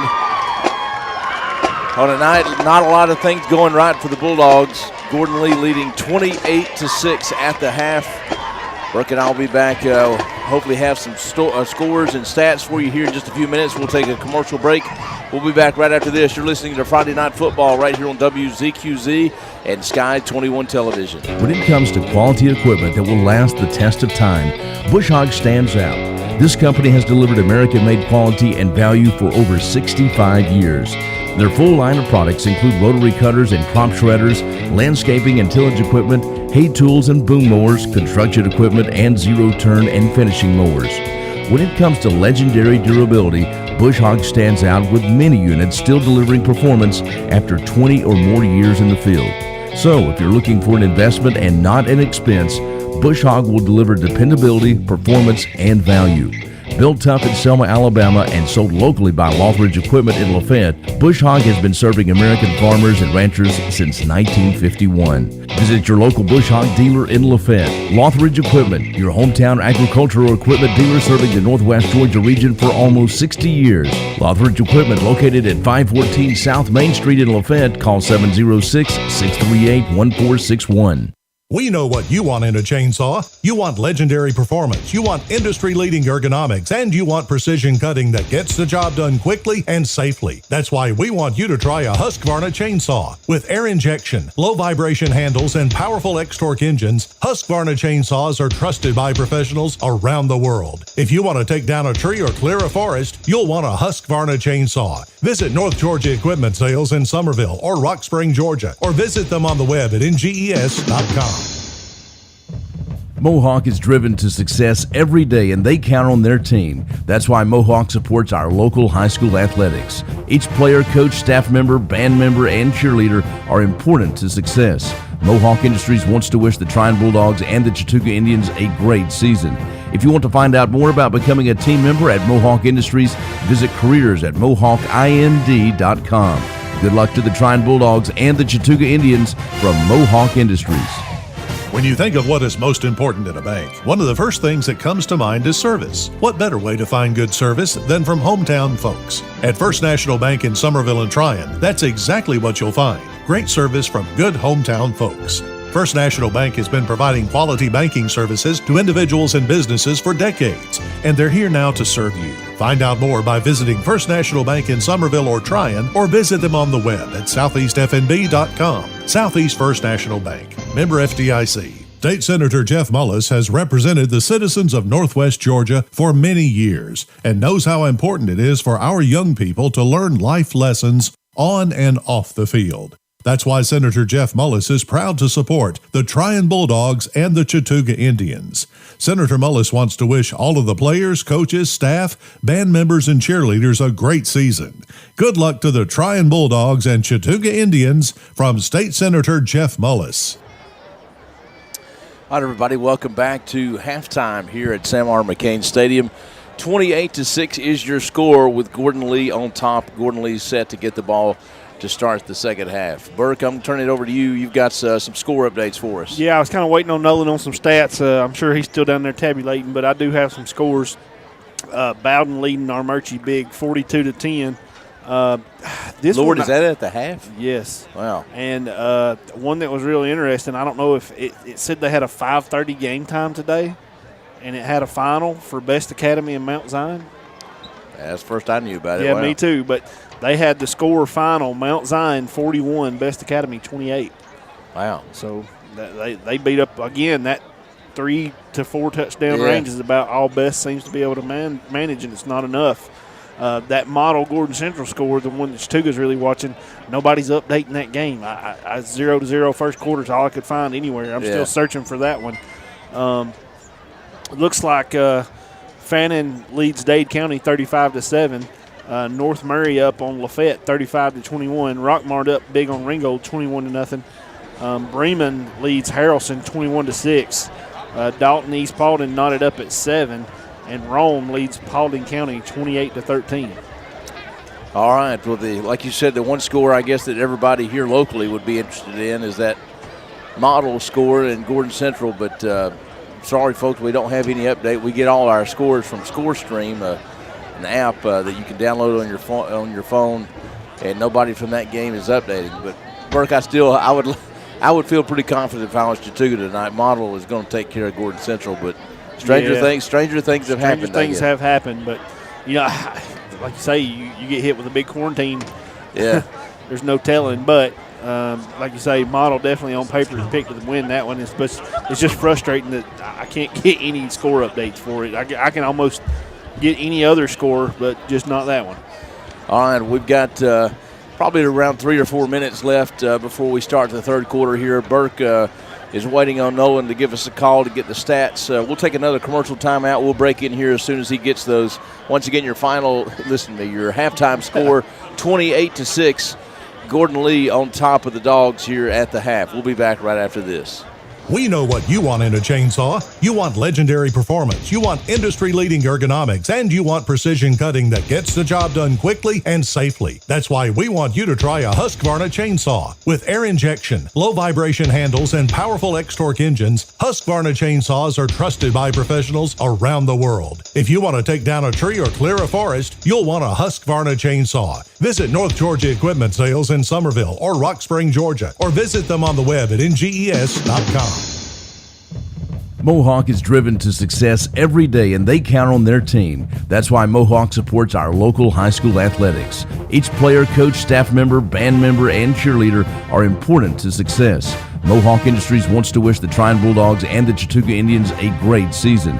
If you want to find out more about becoming a team member at Mohawk Industries, visit careers at mohawkind.com.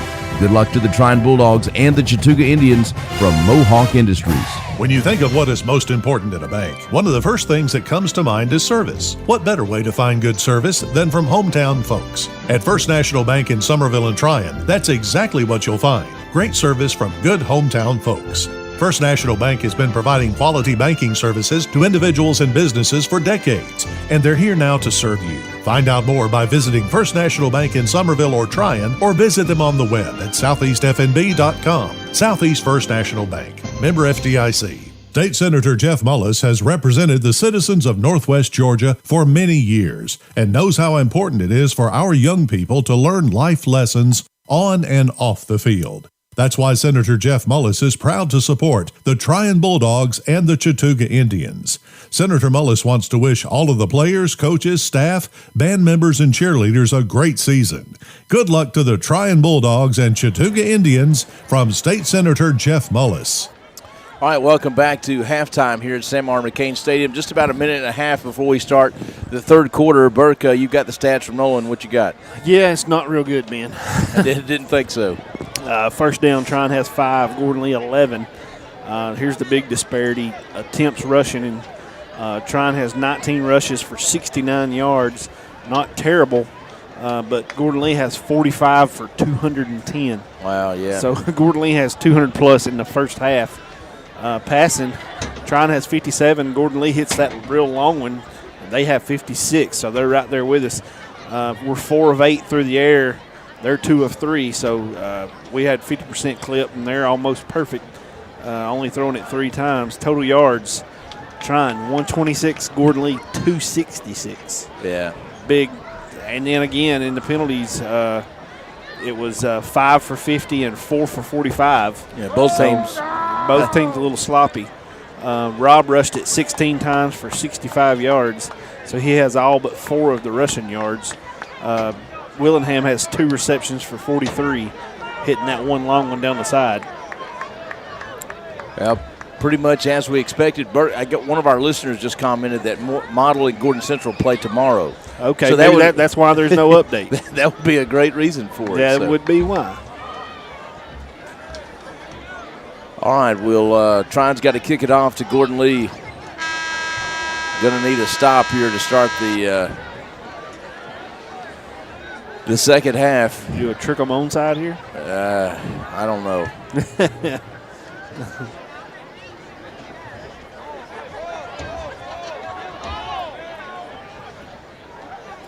28-6 is your score. Gordon Lee leading by 22 points, 3 scores. 10, Kate Peterson. That's a lot of work cut out for you. It is a lot of work. We're going to have to connect on a couple of those big pass plays. I think so. All right, Ramirez set to kick it off for Trion, kicking off right to left on your radio dial, kicking towards the Triangle Shopping Center. And a high, deep kick going to be taken by Peterson back around the 10-yard line. Now he tries to go outside. Tackle. Great tackle there by number 54, Stewart. Isaac Stewart, the junior. He's got the club on. He's got a broken hand or arm. He's still playing with that club. He goes up and clubs Peterson there. Good tackle by him. That's their best player. And that was a great open field tackle there. Really was. Big tackle by Stewart. I was kind of holding my breath there, kicking it deep to Peterson. I was too. He shot right through there and made an open field tackle all by himself. That was a bold strategy. It was. All right, they split a man out wide on the far side. 1st and 10, Gordon Lee at their own 25-yard line. Buck sweep to the near side to Peterson. And we've got him sewed up pretty good this time. Number 33, Wilbanks finishes him off. Looks like 25. Stewart on Maddox. The tackle, too. Yeah, Maddox and Stewart in there on the tackle for the Dogs. Buck sweep was very successful for them in that first half. That time, Trion plays it well. Maddox holds strong out here on the corner. Like you say, Wilbanks and Stewart, the two inside linebackers, clean it up there at the end. They got 1 yard over the play to bring up 2nd down and 9 at the 26. They bring the little scat back in motion. They give it to him. Fumble. And Trion got the football. Maddox has the football. Toby Maddox on the recovery for the Trion Bulldogs. They ran a jet sweep with that little scat back, number 1. That was Dunphy, and he coughs it up, and Trion is in business, 1st and 10 at the Gordon Lee 22-yard line.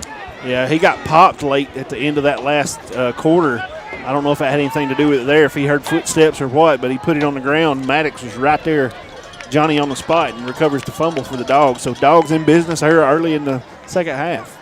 Well, if you want to try to get back in the football game, Gordon Lee just gave you an invitation. That's the way to do it. You got to do something with it, though. 1st and 10 for the Bulldogs at the Trojan 23-yard line.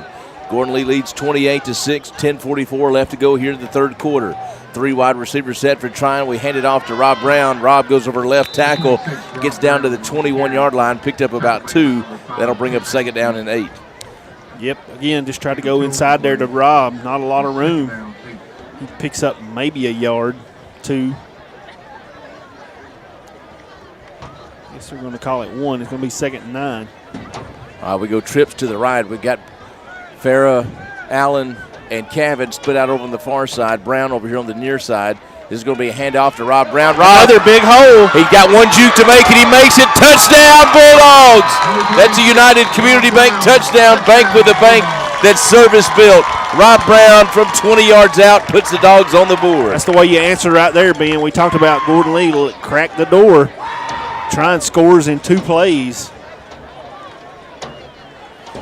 Again, they went to the trips to the wide side, stretched the defense, and then brought Rob Brown back to the near side. They had numbers, had a big hole too.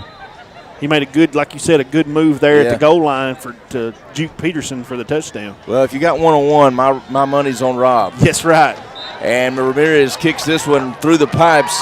28-13 is your score with 10 minutes and 10 seconds remaining in the third quarter. Trion capitalizes on the Gordon Lee turnover deep in their own territory.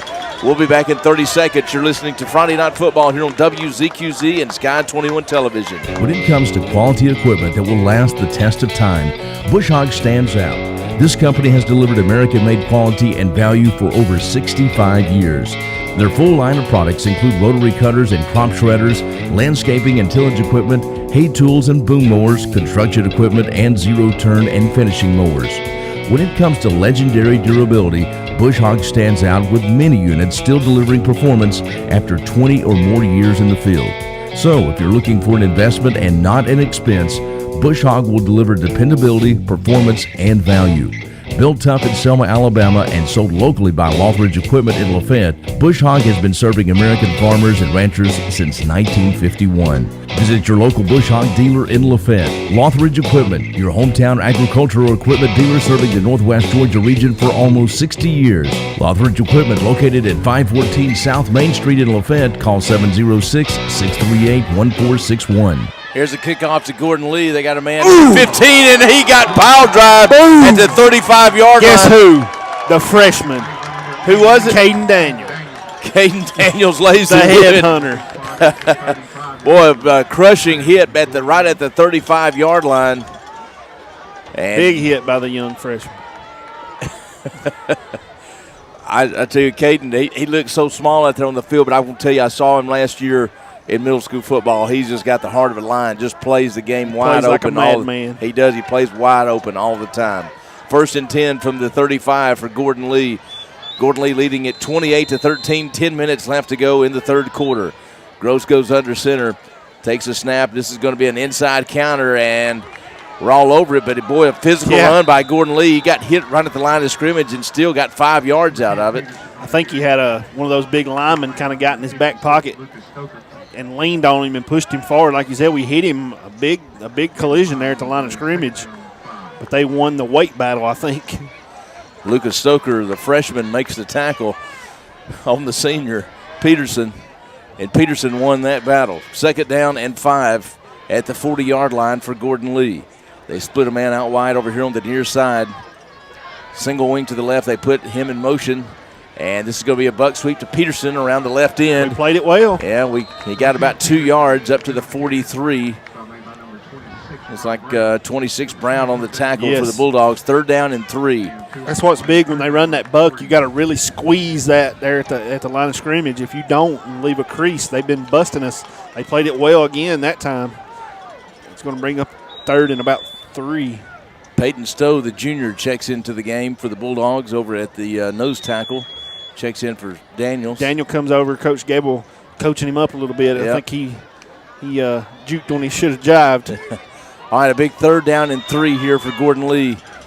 And they try to draw, trying offsides, and we jump. That'll be a free 1st down for Gordon Lee. Yeah, that's a tough one. Can't give them no freebies. You know, they're Jack trying to stop that 3rd down play. Gordon Lee did a good job of using that enthusiasm against them. All right, it'll be 1st down 10 for Gordon Lee at the at the Gordon Lee 48-yard line. Split one man out wide to the right. Split backfield. This is that look they give us on the buck sweep, and that's exactly what it is. We trip him in the backfield. All over Toby Maddox is going to make the tackle. Somebody came in there. Late There's flag. a penalty flag comes in. We stopped him for about a yard loss. Check the penalty flag. I didn't see what happened. Would that be a hold or what? I'm not sure what it is. It was such a quick play. It's almost like you couldn't hold that fast. Maybe a chop block. That's kind of what I'm looking at. I think it's what it's going to be. Yeah, it's on the defense. Whoa. Well, it can't be a chop block. It's got to be a hit below the waist. Boy, that's a big call right there.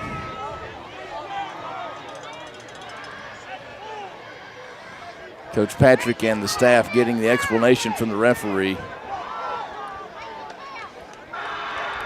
15-yard penalty against the Bulldogs. That's a big one.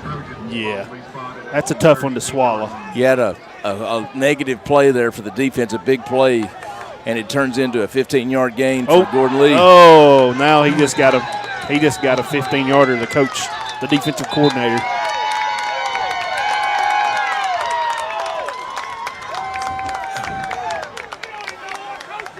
So it'll be another 15-yarder for Trion. I don't know what he said as he was walking away, but it wasn't good.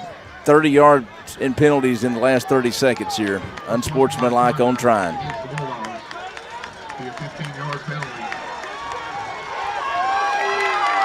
Hey, he's still in his ear. Yeah. It wasn't a block below the waist because we're on defense, so it had to be.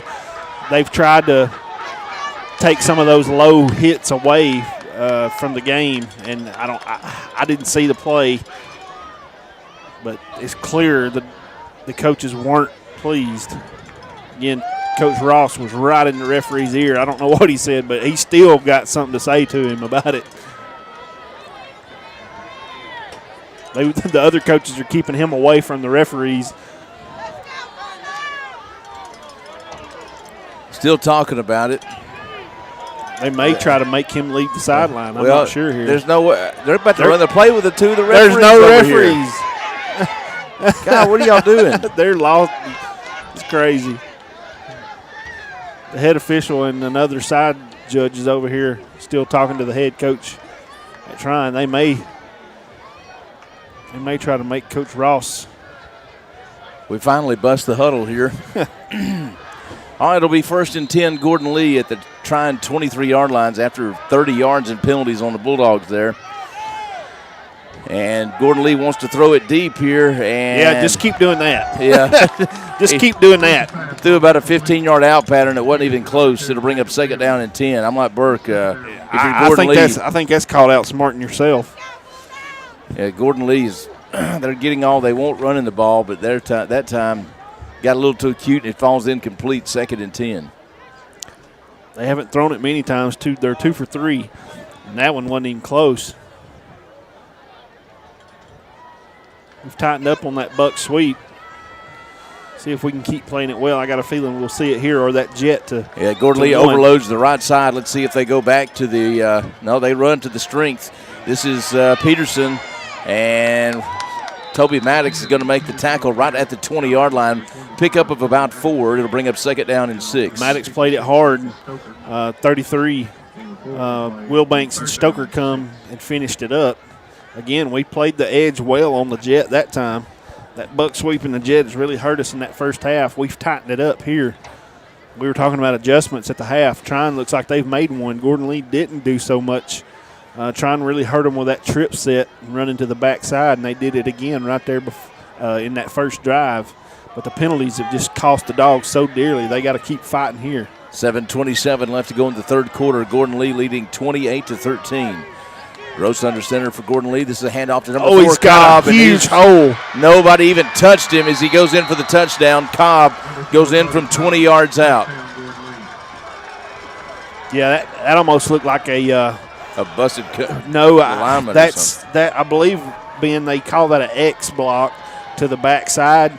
Your guard and your tackle cross block, and that fullback runs right between it. And I don't think there was anybody there. I don't think they've run that play very many times tonight, but it was open that time for sure. All right, Gordon Lee comes in to attempt the extra point, leading 34-13. Kick is up, and the kick is good. 35-13 is your score with 7 minutes and 15 seconds remaining in the third quarter. We'll be back in 30 seconds. You're listening to Friday Night Football here on AM 1180 and 99.1 FM WZQZ and Sky 21 Television. We know what you want in a chainsaw. You want legendary performance, you want industry-leading ergonomics, and you want precision cutting that gets the job done quickly and safely. That's why we want you to try a Husqvarna chainsaw. With air injection, low vibration handles, and powerful X-Torque engines, Husqvarna chainsaws are trusted by professionals around the world. If you want to take down a tree or clear a forest, you'll want a Husqvarna chainsaw. Visit North Georgia Equipment Sales in Summerville or Rock Spring, Georgia, or visit them on the web at nges.com. All right, everybody, welcome back to Friday Night Football here on WZQZ and Sky 21 Television. Myself, Ben Gross, along with Jeremy Burke and Jim Warnick up on the camera for Sky 21 Television up on top of the press box. Your score 35-13. Gordon Lee leads with 7:15 remaining in the third quarter after the 20-yard run by Cobb, the senior running back for Gordon Lee. All right, Gordon Lee kicks off. It's a high, deep kick going to be taken by Blackwell back at the 16-yard line. Blackwell gets hammered up around the 24-yard line, only 4 on the return. And the Bulldogs will take over there. A little chippy down there. Had to pull Ben Allen back to the sideline.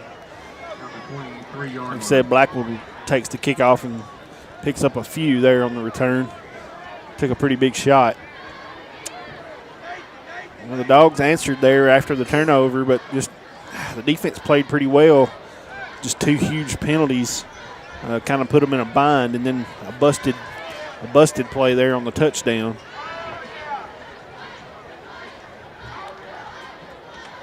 See if the Dogs got another answer here.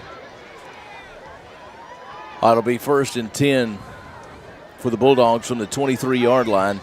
7:09 left to go in the third quarter. They bring Ben Allen out from the slot into the H-back. And they hand off to Brown. He runs right there, and There's Gordon Lee nothing. covered it up. No gain on the play. We looks like we lost a yard or two to bring up second down and 12. Tried to run back to this quick side, and there was just nothing but a wad of bodies at the line of scrimmage. It's going to lose about a yard. I'd like to see that trips formation again and see how they react. All right, they Be call it four no, wides. no gain. Second down and 10. They bring Allen in the same motion back to the H-back position. We fake the handoff. Logan Eller rolls to the right side, wants to throw down. Oh, tempted for Cavan. Cavan got hammered over there, got shot in the ribs, and he's down. His teammates go over there to help him up. He took a shot. Pass fell incomplete. It'll bring up third down and 10. Tried to get it to Cavan out there on the edge. He took a big shot and unable to hold on to the ball. He was there. He was open. The ball was there. He just took a big shot.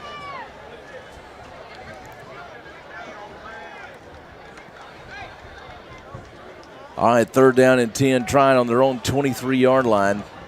6:27 on the clock. Gordon Lee leading 35-13. All right, and we're going to sack us. They blitz us, and they're going to get Eller back at the 15-yard line. Yeah, that just took too long, Ben. They got a lot of heat. Eller couldn't get rid of it. Takes a big sack, going to push them back 4th and 18. Dogs going to be forced to punt. Like you said, I think Gordon Lee dialed up the pressure there. DePaulier standing back on his own 3-yard line to punt it away. They're going to put Peterson back at the 50 to receive.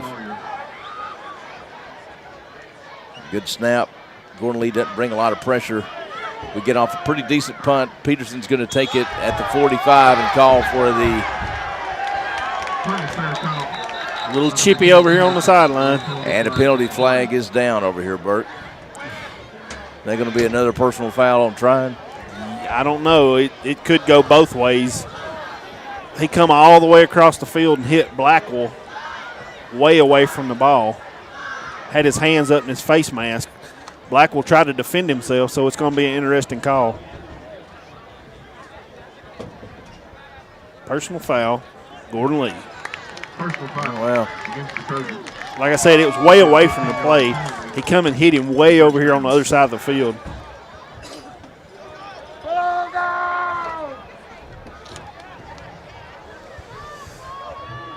Gordon Lee trying to take 8 years worth of frustration out. well, I said it earlier tonight. Well done, Gordon Lee. You've got us tonight. Yes. But like I said, we'll be the last time Gordon Lee beat Trion, these guys were 6th graders. They were seniors. Well, and not making excuses. Trion is, I mean, it's facts are facts. We've got 3 or 4 freshmen on the field right now. Yeah, these are growing pains. Yeah. These are the ones you don't want to forget. All right, 1st and 10, Gordon Lee at their own 37-yard line. They're leading 35-13, 5:42 left in the third quarter here. Gordon Lee overloads the left side. And it'll be a handoff to Cobb around the right end. He gets to the corner, and Brody Brown and Farrah is going to have to give him chase over there. We finally push him out of bounds at the 40-yard line. Lincoln Farrah and Rob Brown make the tackle. Rob kind of took a poor angle that time. He tried to squeeze like he's supposed to, but he was unable to keep his outside free. Cobb got around him. He'd run him down, but not until after he picked up a big chunk of yardage and a first down for the offense. That time it was Cobb. It's Ben Peterson out there on the edge. That time Cobb had made a pretty good-looking run too there, Ben. Yeah, we hadn't got to see Cobb really in the open field, but he's kind of been out of the fullback position most of the night. Yeah, he has pretty nice speed too. 2 senior running backs for the Gordon Lee Trojans, Cobb and Peterson, have done a lot of damage. That's Peterson, and he's tough run right up the middle. Gets 7 or 8 yards, maybe 9, all the way down to the Trion 33-yard line. Again, I think that's another one of those by design that they run that jet. And he just puts his foot in the ground. If you remember Trion's offense over the last several years, they run that jet, but then they run it in between the tackles. That's kind of what that was there. Picks up about 8 on the play. All right, 2nd down and 2. 2nd down and 2 at the Trion 34-yard line for Gordon Lee. Trojans leading 35-13 with 4 minutes and 50 seconds remaining in the third quarter. Handoff to Peterson.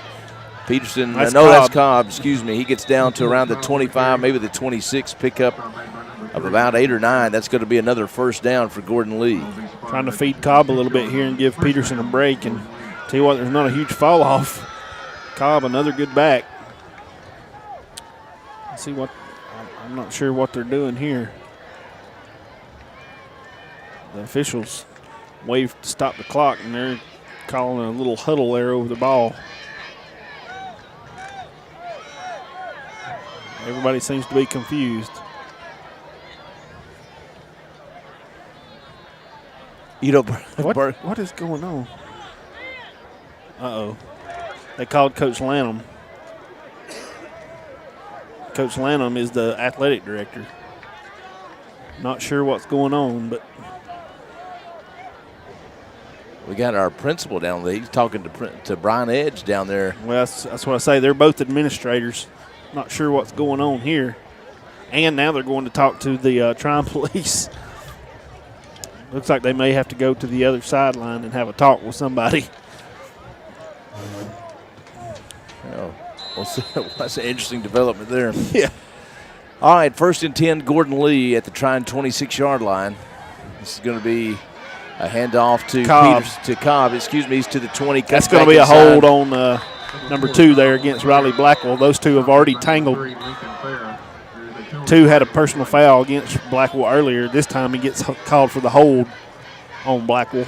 Burke, I'm watching. Yeah, me too. It looks like that's the principal for Gordon Lee they just went and talked to. Yeah.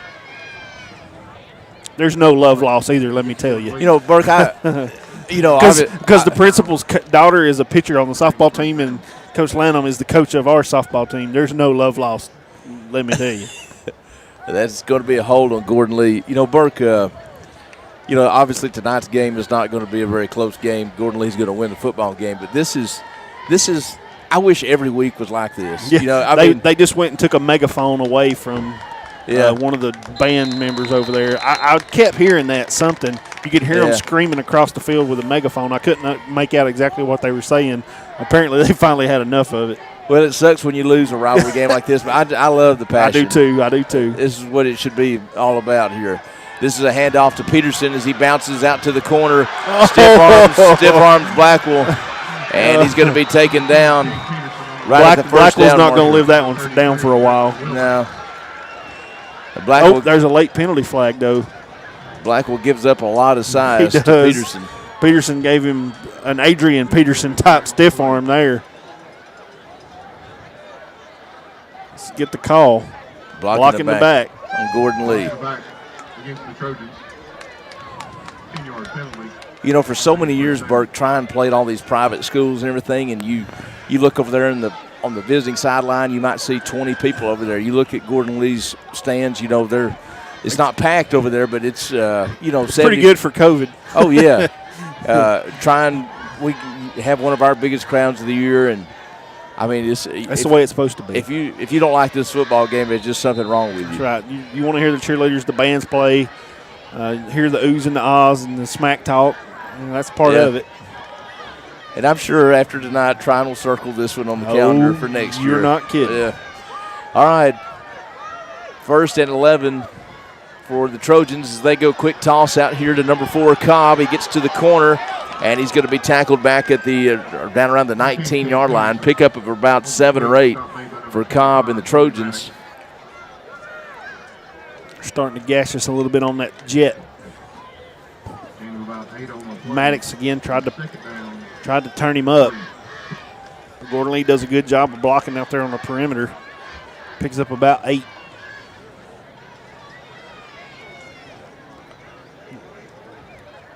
Gordon Lee just trying to milk this thing here in no hurry at all. 3:01 2:59, 2:58 left to go in the third quarter. Gordon Lee leading 35-13. Gross under center, and this is going to be a handoff to Peterson. Good play by Rob. Peterson gets down to the 16-yard line, picked up about 2, so it's going to bring up third down. And nope, they're signaling first down. First down. Rob Brown just come in there and blew up the blocker at the line of scrimmage, which was basically all he could do. But he couldn't stop him from picking up the first down, but he barely got there. It's going to be enough to move the chains. Just a physical, slow, methodical drive here by Gordon Lee. All right, first down and 10, Gordon Lee at the Trion 16-yard line. 2:18 left to go in the third quarter. 35-13, Gordon Lee leading. Quick toss here to Peterson, and Peterson gets a yard or 2 down to the 13. Pick up, well, we'll call it about 3, so it'll bring up second down and 7. Just a little quick, almost like a toss sweep that time. Trying privy to it, only gives up about a yard. Call it maybe 2 yards. It'll be second and 8. Again, Gordon Lee just trying to let that clock run and pound on the defense. 3 or 4 yards in the cloud of dust, be right up their alley at this point. Second down and 8 at the 14-yard line. They put their scat back in motion right to left. This is going to be a handoff Straight inside to Cobb. Cobb's going to get down to around the 11 or 12-yard line, pick up of about 2. It'll bring up third down and 6. Tryon played it well. They just basically, like you said, put number 1, their little scat back in motion and stopped him, snapped the ball, and kind of used him for a lead blocker, but Tryon stuffed it up pretty good there at the line of scrimmage. Going to bring up third and about 6. All right, 60 seconds remain in the third quarter. 35-13, Gordon Lee on top. Third down and 6 for the Trojans here, deep in Trion territory. 3rd and 6 at the Trion 12-yard line. And number 1, they're going to try to throw it out in the flats here to number 1. It's complete, and he's going to be tackled. That's going to be enough for a first down, I do believe. They just went play action, threw it out there in the flats. The number 1, their little speedster. Nate Dunphy, the sophomore. Dump it out there to him, and he gets enough for the first down. Rob Brown makes a tackle, or a touchdown-saving tackle. But it is enough for the first down, which Gordon Lee will be fine with that. Just let that clock run and hold on to the football at this point. All right, clock running down, 24 seconds left in the third quarter. Gross under center, the cornerback for the Trojans. Turns around, hands it to number 3, and he's going to be tackled at about the 4-yard line, pickup of 1. Good effort. That was Rudy, the sophomore. And that's going to be the final play of the third quarter. All right, after 3 quarters in Trion, your score, Gordon Lee 35, Trion 13. Trojans will have it second down and goal at the 4-yard line when we come back for fourth quarter action. You're listening to Friday Night Football right here on WZQZ and Sky 21 Television. When it comes to quality equipment that will last the test of time, Bush Hog stands out. This company has delivered American-made quality and value for over 65 years. Their full line of products include rotary cutters and crop shredders, landscaping and tillage equipment, hay tools and boom mowers, construction equipment, and zero-turn and finishing mowers. When it comes to legendary durability, Bush Hog stands out with many units still delivering performance after 20 or more years in the field. So if you're looking for an investment and not an expense, Bush Hog will deliver dependability, performance, and value. Built tough in Selma, Alabama, and sold locally by Lothridge Equipment in Lafayette, Bush Hog has been serving American farmers and ranchers since 1951. Visit your local Bush Hog dealer in Lafayette. Lothridge Equipment, your hometown agricultural equipment dealer serving the Northwest Georgia region for almost 60 years. Lothridge Equipment, located at 514 South Main Street in Lafayette. Call 706-638-1461.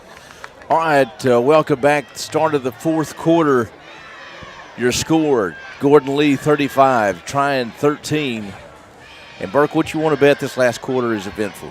Yeah, it could get a little chippy. Yeah. Well, let me rephrase that. It could get a little chippier. Gordon Lee loves pouring salt in the wound, and Trion it doesn't like it. So it's not a good recipe. And we've already had a coach get a personal foul. So if that tells you anything. All right. Second and goal from the 4-yard line for the Trojans, 35-13 as we start the fourth quarter. Who are they going to go to? Boom. Brantley Wilbanks blew that one up in the backfield. That was number 13. I don't know if he's ran the ball tonight. That's 43. 43. That is. He looked like a bowling ball back there, but Wilbanks hit him hard. That's Jackson Moore, a senior. Seems like every player you call is a senior. Yeah. Except for that little scat back. This is the best Gordon Lee team they have had in some time, and this is a team I think they could make some noise in the playoffs. They've got a really good football team. Gross under center, turns around, hands it to number 3. That's Rudy. Rudy fighting for the goal line, and Trion won't let him in. And we're going to push him out of bounds somewhere around the 1 or 2 yard line. I think that was Lincoln Farah over there on the stop. Lincoln's giving up some size to him, but he wasn't going to give up.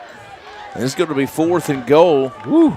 And I think they got him marked at around the 1 yard line. How bad do you want it? Well, I'm sure both of them want it pretty bad. Trion kind of playing for pride here, trying not to let this thing get out of hand. Dogs are trying to get the crowd fired up and make some noise.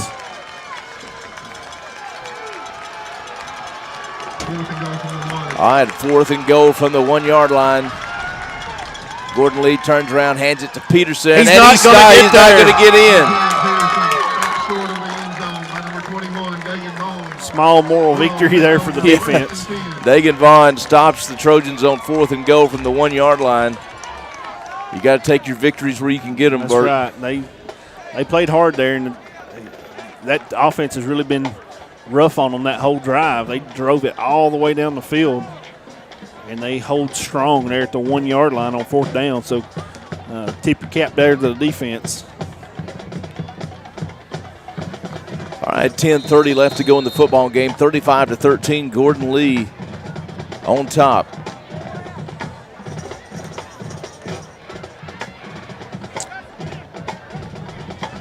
Leading by 22 heading into the final quarter here. Trion, it's going to be 1st and 10 on the 3. Yeah, on the 1 yard line. Logan Eller, quarterback keep. He's going to try to run it himself, and he pays for it. Got a tough yard. Maybe got up to the 3. Pickup of 1 or 2. Tough yards for Eller there. Yeah, he ran it hard up in there, but there wasn't a lot of room. Gordon Lee made him pay the price, but he picks up a couple. Eller, just try to give yourself a little bit of breathing room. Eller just, he was our starting quarterback, the sophomore who broke his leg in the first game against Coosa. Just came back last week. Oh, snap goes through his hands. Throw it away. They're gonna get him for a safety. You gotta throw that thing away if you got any shot. That's one of those. He's a sophomore. That's one of those things you got to learn. Yep. That's one of those learning lessons, unfortunately. I couldn't tell if it was a bad snap or if he wasn't paying attention or what exactly happened there, but the ball got by him and hit the ground in the end zone. Gordon Lee breaks through the line of scrimmage and stops him from getting out of the end zone for the safety. Tell you, the whole community is praying for Logan's mom. His mom was diagnosed with breast cancer earlier this season. It's just been a tough year for that family. Yeah, we're all thinking about Miss Brandy and the family. And yeah. Like you say, Logan just recovering from a broken leg himself.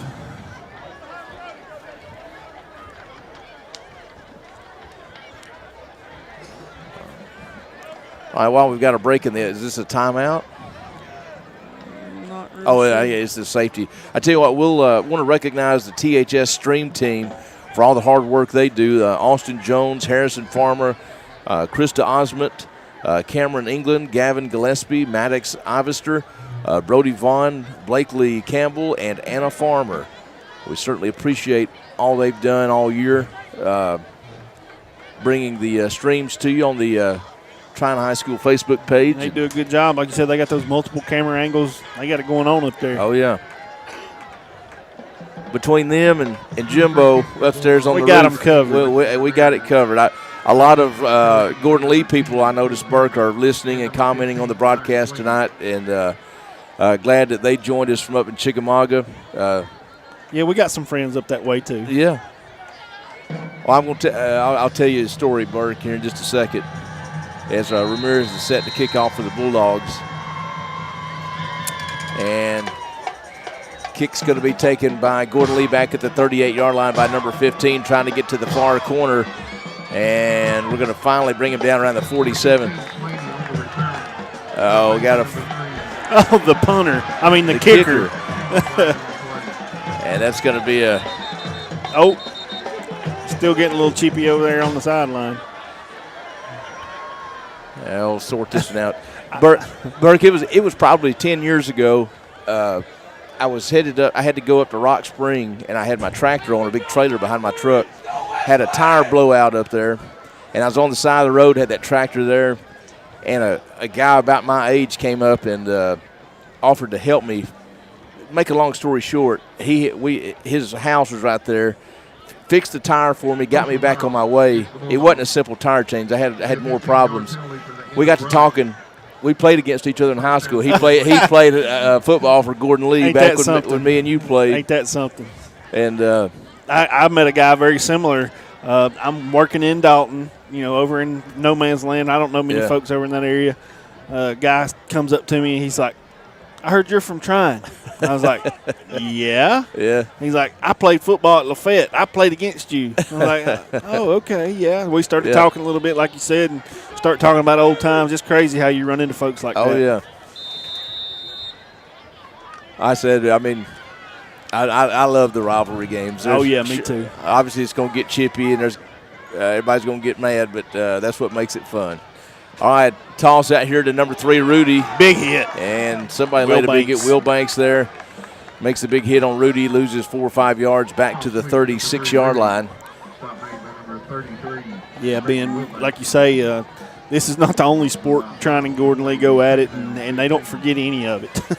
I know you guys, the softball teams, both Trion and Gordon Lee are usually 1 and 2. Yeah, and Gordon Lee's got the best Trion for some time now in baseball as well. Gordon Lee has a really good baseball program. There's an ongoing rivalry for sure.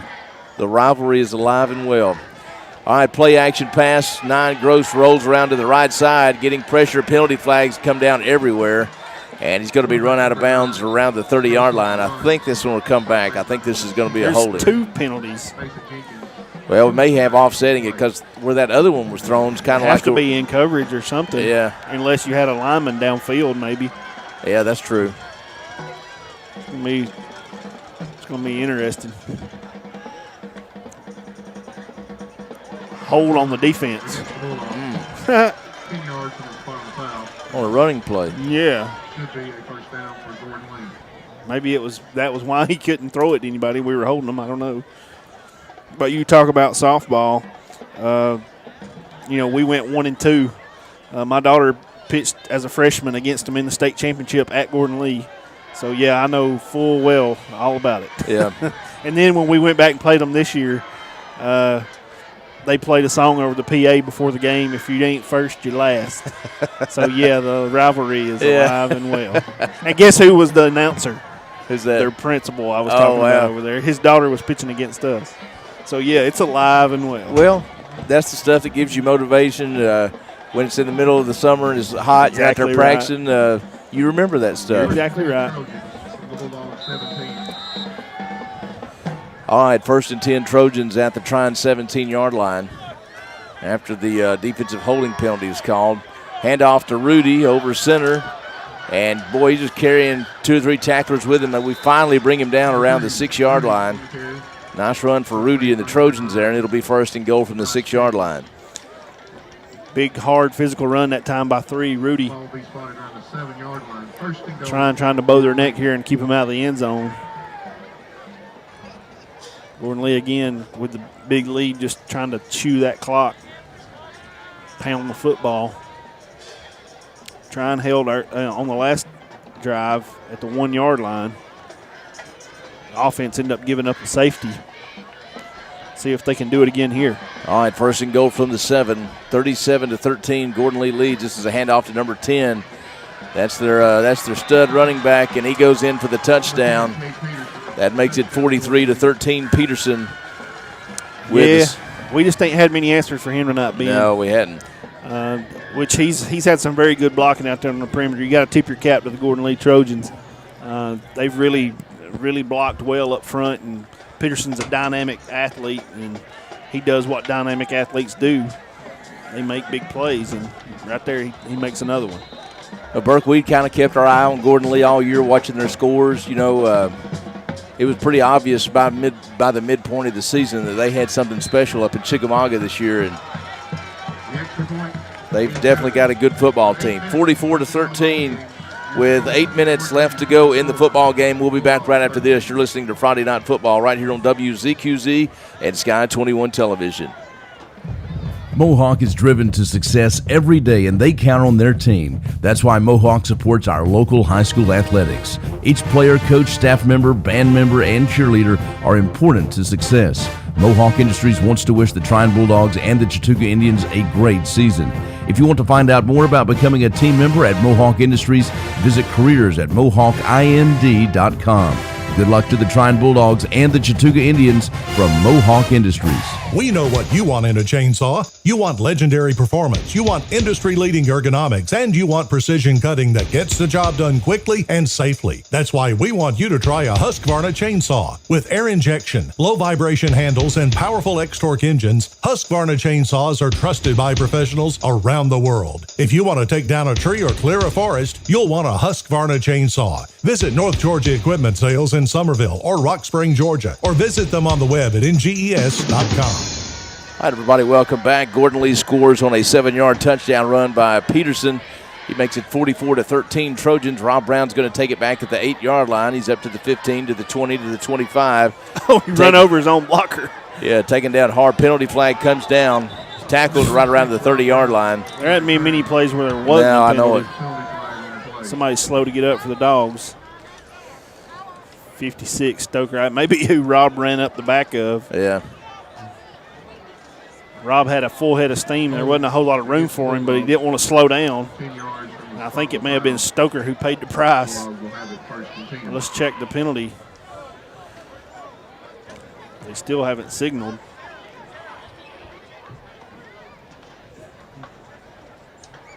I'm assuming they're waiting to see if Trion wants to accept the penalty is what I'm assuming. Well, Trion fans hold on the Bulldogs. Well, it's definitely been a long season for Trion, and all I can say to the Trion fans out there listening is be patient. We kind of knew this was going to be a rough year. A lot of youth on the field, lots of freshmen and sophomores in starting positions. You rarely ever see that. New coaching staff, a whole new system, transitioning out of the wing tee into a more modern offense to spread attack. And your starting quarterback goes down in game one. You know, it's just been tough. Be patient. Be patient. You cannot judge the new staff and the new system on this year. You just can't. No, not on the results. I've talked to folks. I was talking to somebody last night at the middle school basketball game, and it was a teacher in the system, and she's like, she said it's heartbreaking. She's like, these kids are working and fighting so hard. She's like, you don't understand. She's like, I see it every day. The defense meets for lunch. They talk about football during lunch every day. She's like, it's not like these kids are not out there trying to get better, working, studying film, talking football. She's like, they are literally eating, breathing, sleeping football, and they're just struggling. I hate it so bad for them, but it's going to pay off. It will. And Trion's not used to this. We're not used to going 3-7. No. And that's a good thing. Right. A lot of times schools just don't have a lot of tradition. You just kind of accept it. But I guarantee you this staff and this program will not accept it. They're going to work their way out of it. A lot of youth on the field. That will pay off over the next 2 or 3 years. So just people out there in the community, most of the people that know the program knew that this was going to be a tough year. And Well, you know, just like Gordon Lee, Georgia Tech transitioning out of the double wing into a spread. It's really a similar process. It takes time. You know, you have to teach the player bodies, and especially at the quarterback position. The forward pass is not something that happens in Trion a whole lot, and you know this offense is going to have to rely on that some. And you can tell it's going to take a little while for that to sink in and some of that to get synced up. But it's coming. What Coach Patrick and them are running here is what you're seeing in modern football right now. And it's a big change when you were, 3 yards in a cloud of dust with the oh, no. Tried to draw Gordon Lee off sides on 4th down, and unfortunately we moved. But, yeah, like you were saying, Ben, this spread, basically – you're spreading out the defense, and, they still run the ball. It's still a physical offense. Yeah. It's just basically instead of trying to line up everybody in a box and block each other, you take formations and spread everybody out and then try to create running lanes. And but some of those swing passes and things that are just commonplace in that offense just aren't quite common yet. Yeah. All right. DePollier comes in to kick it away. Gordon Lee doesn't even send anybody back deep.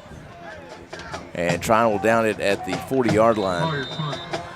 Burke, I'm want to recognize we only have 4 seniors on the team. Trying to go down the list here. Number 5, Jared Gwynn, he's out with an injury. He was probably the biggest contributor out of that class. 71, McQueese. Yeah, McQueese plays a lot. Mason Jenkins, number 63. That's it, isn't it? Yes, I think you're right. No, yeah, that's right. Just four seniors on the team. So all those other players will be back. Yeah. Well, that junior class, Gordon Lee, on 1st and 10 from their own 40, moves it up to the 45. You got, there's a lot of players to build around in that junior class. Yes. You're going to have Brantley Wilbanks and Rob Brown. Those are obviously the 2 kind of the cornerstones of the program, and they're both juniors. They'll be back next year. Burke, I think there's a lot of young kids I know, freshmen and sophomores, those line of scrimmage players, they're just not quite ready. It takes those players longer to get ready for the game. Physically. Yeah. Gordon Lee overloads the right side. They hand it off to Peterson. And he goes down. Burke, I will say this. If I was Gordon Lee, I would get Peterson out of the game. I know they want to put some more points on the board, but they've got something to play for next week. Yes, I would. I mean, he's already got plenty of stats. I'd hate to see something bad happen to an athlete like that late in the game that doesn't, that's well in hand. But as a senior, he don't want to come out either. He ain't never got to look at the scoreboard like that against Trion. Yeah. He wants to stand there as long as he can too, and that's understandable.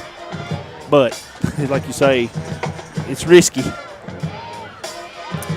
Well, got a 3rd and 1 here, and who was that on the carry? They're trying. Rob Brown comes up, sticks Rudy. He's going to be tackled right at the first down marker. They're going to say first down. Stoker in on the tackles too. Well, after tonight, it's transition to basketball season and that state champion wrestling program. Trion will try to defend their state title. Several wrestlers out there on the field right now. Very good ones at that. So it is on to the next season. Rob Brown, a great basketball player. I'm sure they'll be glad to have him out there on the court. Burke, and I just look back to the first of the year. We didn't even know if we were going to get to have a season this year. I know. I'm just so grateful that we did have high school and college football this year. I'm not a big he's going to go for the touchdown here. Brantley's trying everything he's got, but he's not going to catch Peterson. Peterson's going to go in for a 48-yard touchdown run. And if they were trying to get 50 points. Yeah, Coach. Yeah, look at Coach Patrick. He said, good call there, bud. I won't forget that one. Yeah. They're over here booming next door. Yeah. It's been 8 years. Yeah. So the last time they won a region championship, that guy was probably in 6th grade. I think they wanted to put 50 on the scoreboard. Yeah. They got it. on the 48-yard run there by Peterson. Doing stuff like that is what keeps the rivalry fresh. Yeah. Oh, yeah. And I'm not saying Trion wouldn't do it if the shoe was on the other foot. Oh, yeah. All right, 3.5 minutes remain in the game here. We'll take a 30-second timeout. Your score, Gordon Lee 50, Trion 13. We're back right after this. When you think of what is most important in a bank, one of the first things that comes to mind is service. What better way to find good service than from hometown folks? At First National Bank in Somerville and Trion, that's exactly what you'll find. Great service from good hometown folks. First National Bank has been providing quality banking services to individuals and businesses for decades, and they're here now to serve you. Find out more by visiting First National Bank in Somerville or Trion, or visit them on the web at southeastfnb.com. Southeast First National Bank. Member FDIC. Well, Burke, you think the 48-yard touchdown there will be replayed any? No, in all season? Surely not. If I was a coach, I would make them watch that every day in the weight room. You're exactly right. Put it on. We were talking about taking Peterson out of the game. I think there was a reason why they didn't take him out of the game. Yeah. They wanted him to get another one.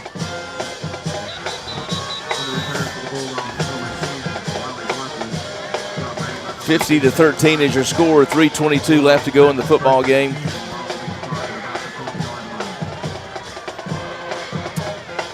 And Trion season's going to come to an end. Bulldogs are going to finish the season 3-7, 1-4 in region play. Gordon Lee will move to 9-1 overall, 4-1 in region play. Burke, I'm trying to think back over the last 20 years. I don't know. Long time, Ben. Gordon Lee, I don't know if they've had a team with that good a record up there. It's been a long time. I mean, I really, honestly, I don't know that I remember one. Yeah. I mean, really, if you think, Trion's probably only had one or two teams like that over the last 20 years with a record like that. Right. You just don't see it that much.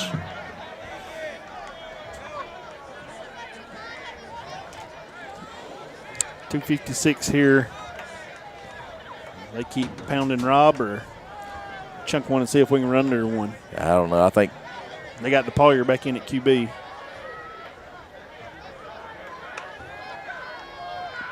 Screen. This is going to be trying to get a tunnel screen to Farrah. Gordon Lee sniffed it out. Number 24 come up and hit him right as the ball got there. Tried to get a big offensive lineman out there to help. I think it was a little slow developing. On the discussion here on the broadcast, they're saying that some of the Gordon Lee fans says 2002 was the last time that Gordon Lee was 9-1. They said that year their one loss was to Trion.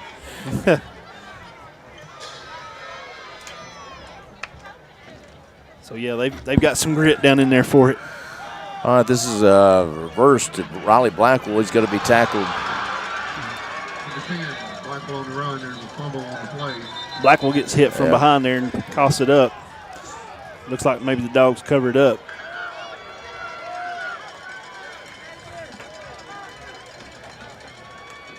Yeah, I remember.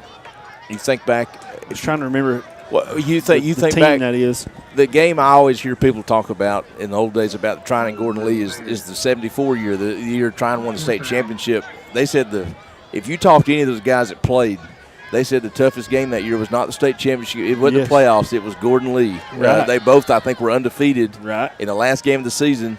And back in those days, you didn't have 4 teams out of the region go to the playoffs. Basically, one went. Yes. And Gordon Lee lost one game that year, and they didn't go to the playoffs. Right. So it's just a different way of doing things back then. And the games just meant so much.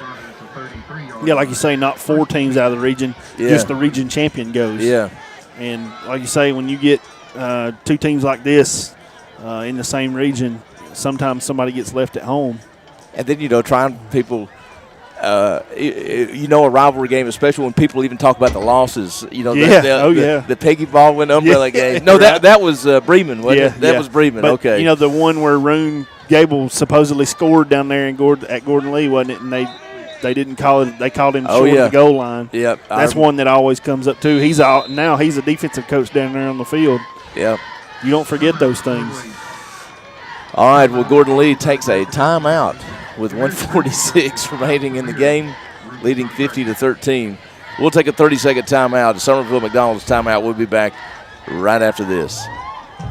Mohawk is driven to success every day, and they count on their team. That's why Mohawk supports our local high school athletics. Each player, coach, staff member, band member, and cheerleader are important to success. Mohawk Industries wants to wish the Trion Bulldogs and the Chattooga Indians a great season. If you want to find out more about becoming a team member at Mohawk Industries, visit careers at mohawkind.com. Good luck to the Trion Bulldogs and the Chattooga Indians from Mohawk Industries. All right, everybody, welcome back. 1:46 remaining in the game here.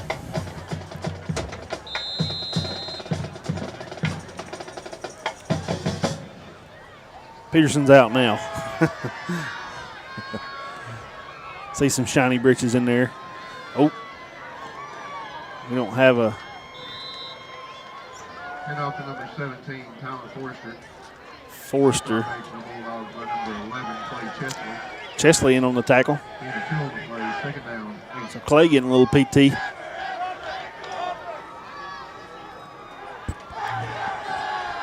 gentlemen, I'd like to take this time to thank everyone for attending the Bulldogs. Again, Ben, this is going to be the last game for these guys. And like you say, there'll be some of those will be playing basketball next week. Some will be wrestling. But, Yep. like you said, 3-7's tough.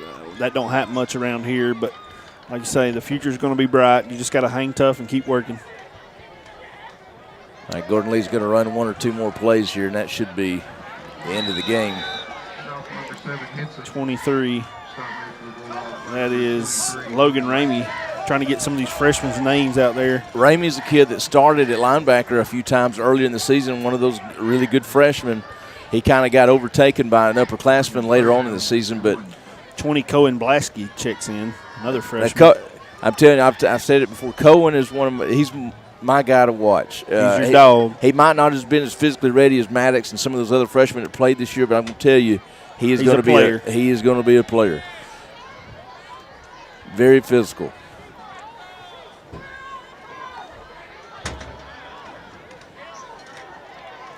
I know what is in that freshman class. Some of those guys got to start and play this year, but there's a lot of them that are really good football players that didn't get to see the field this year. As freshmen, you're not supposed to be physically ready as a freshman. Right. You're 14 playing against 18-year-olds. All right,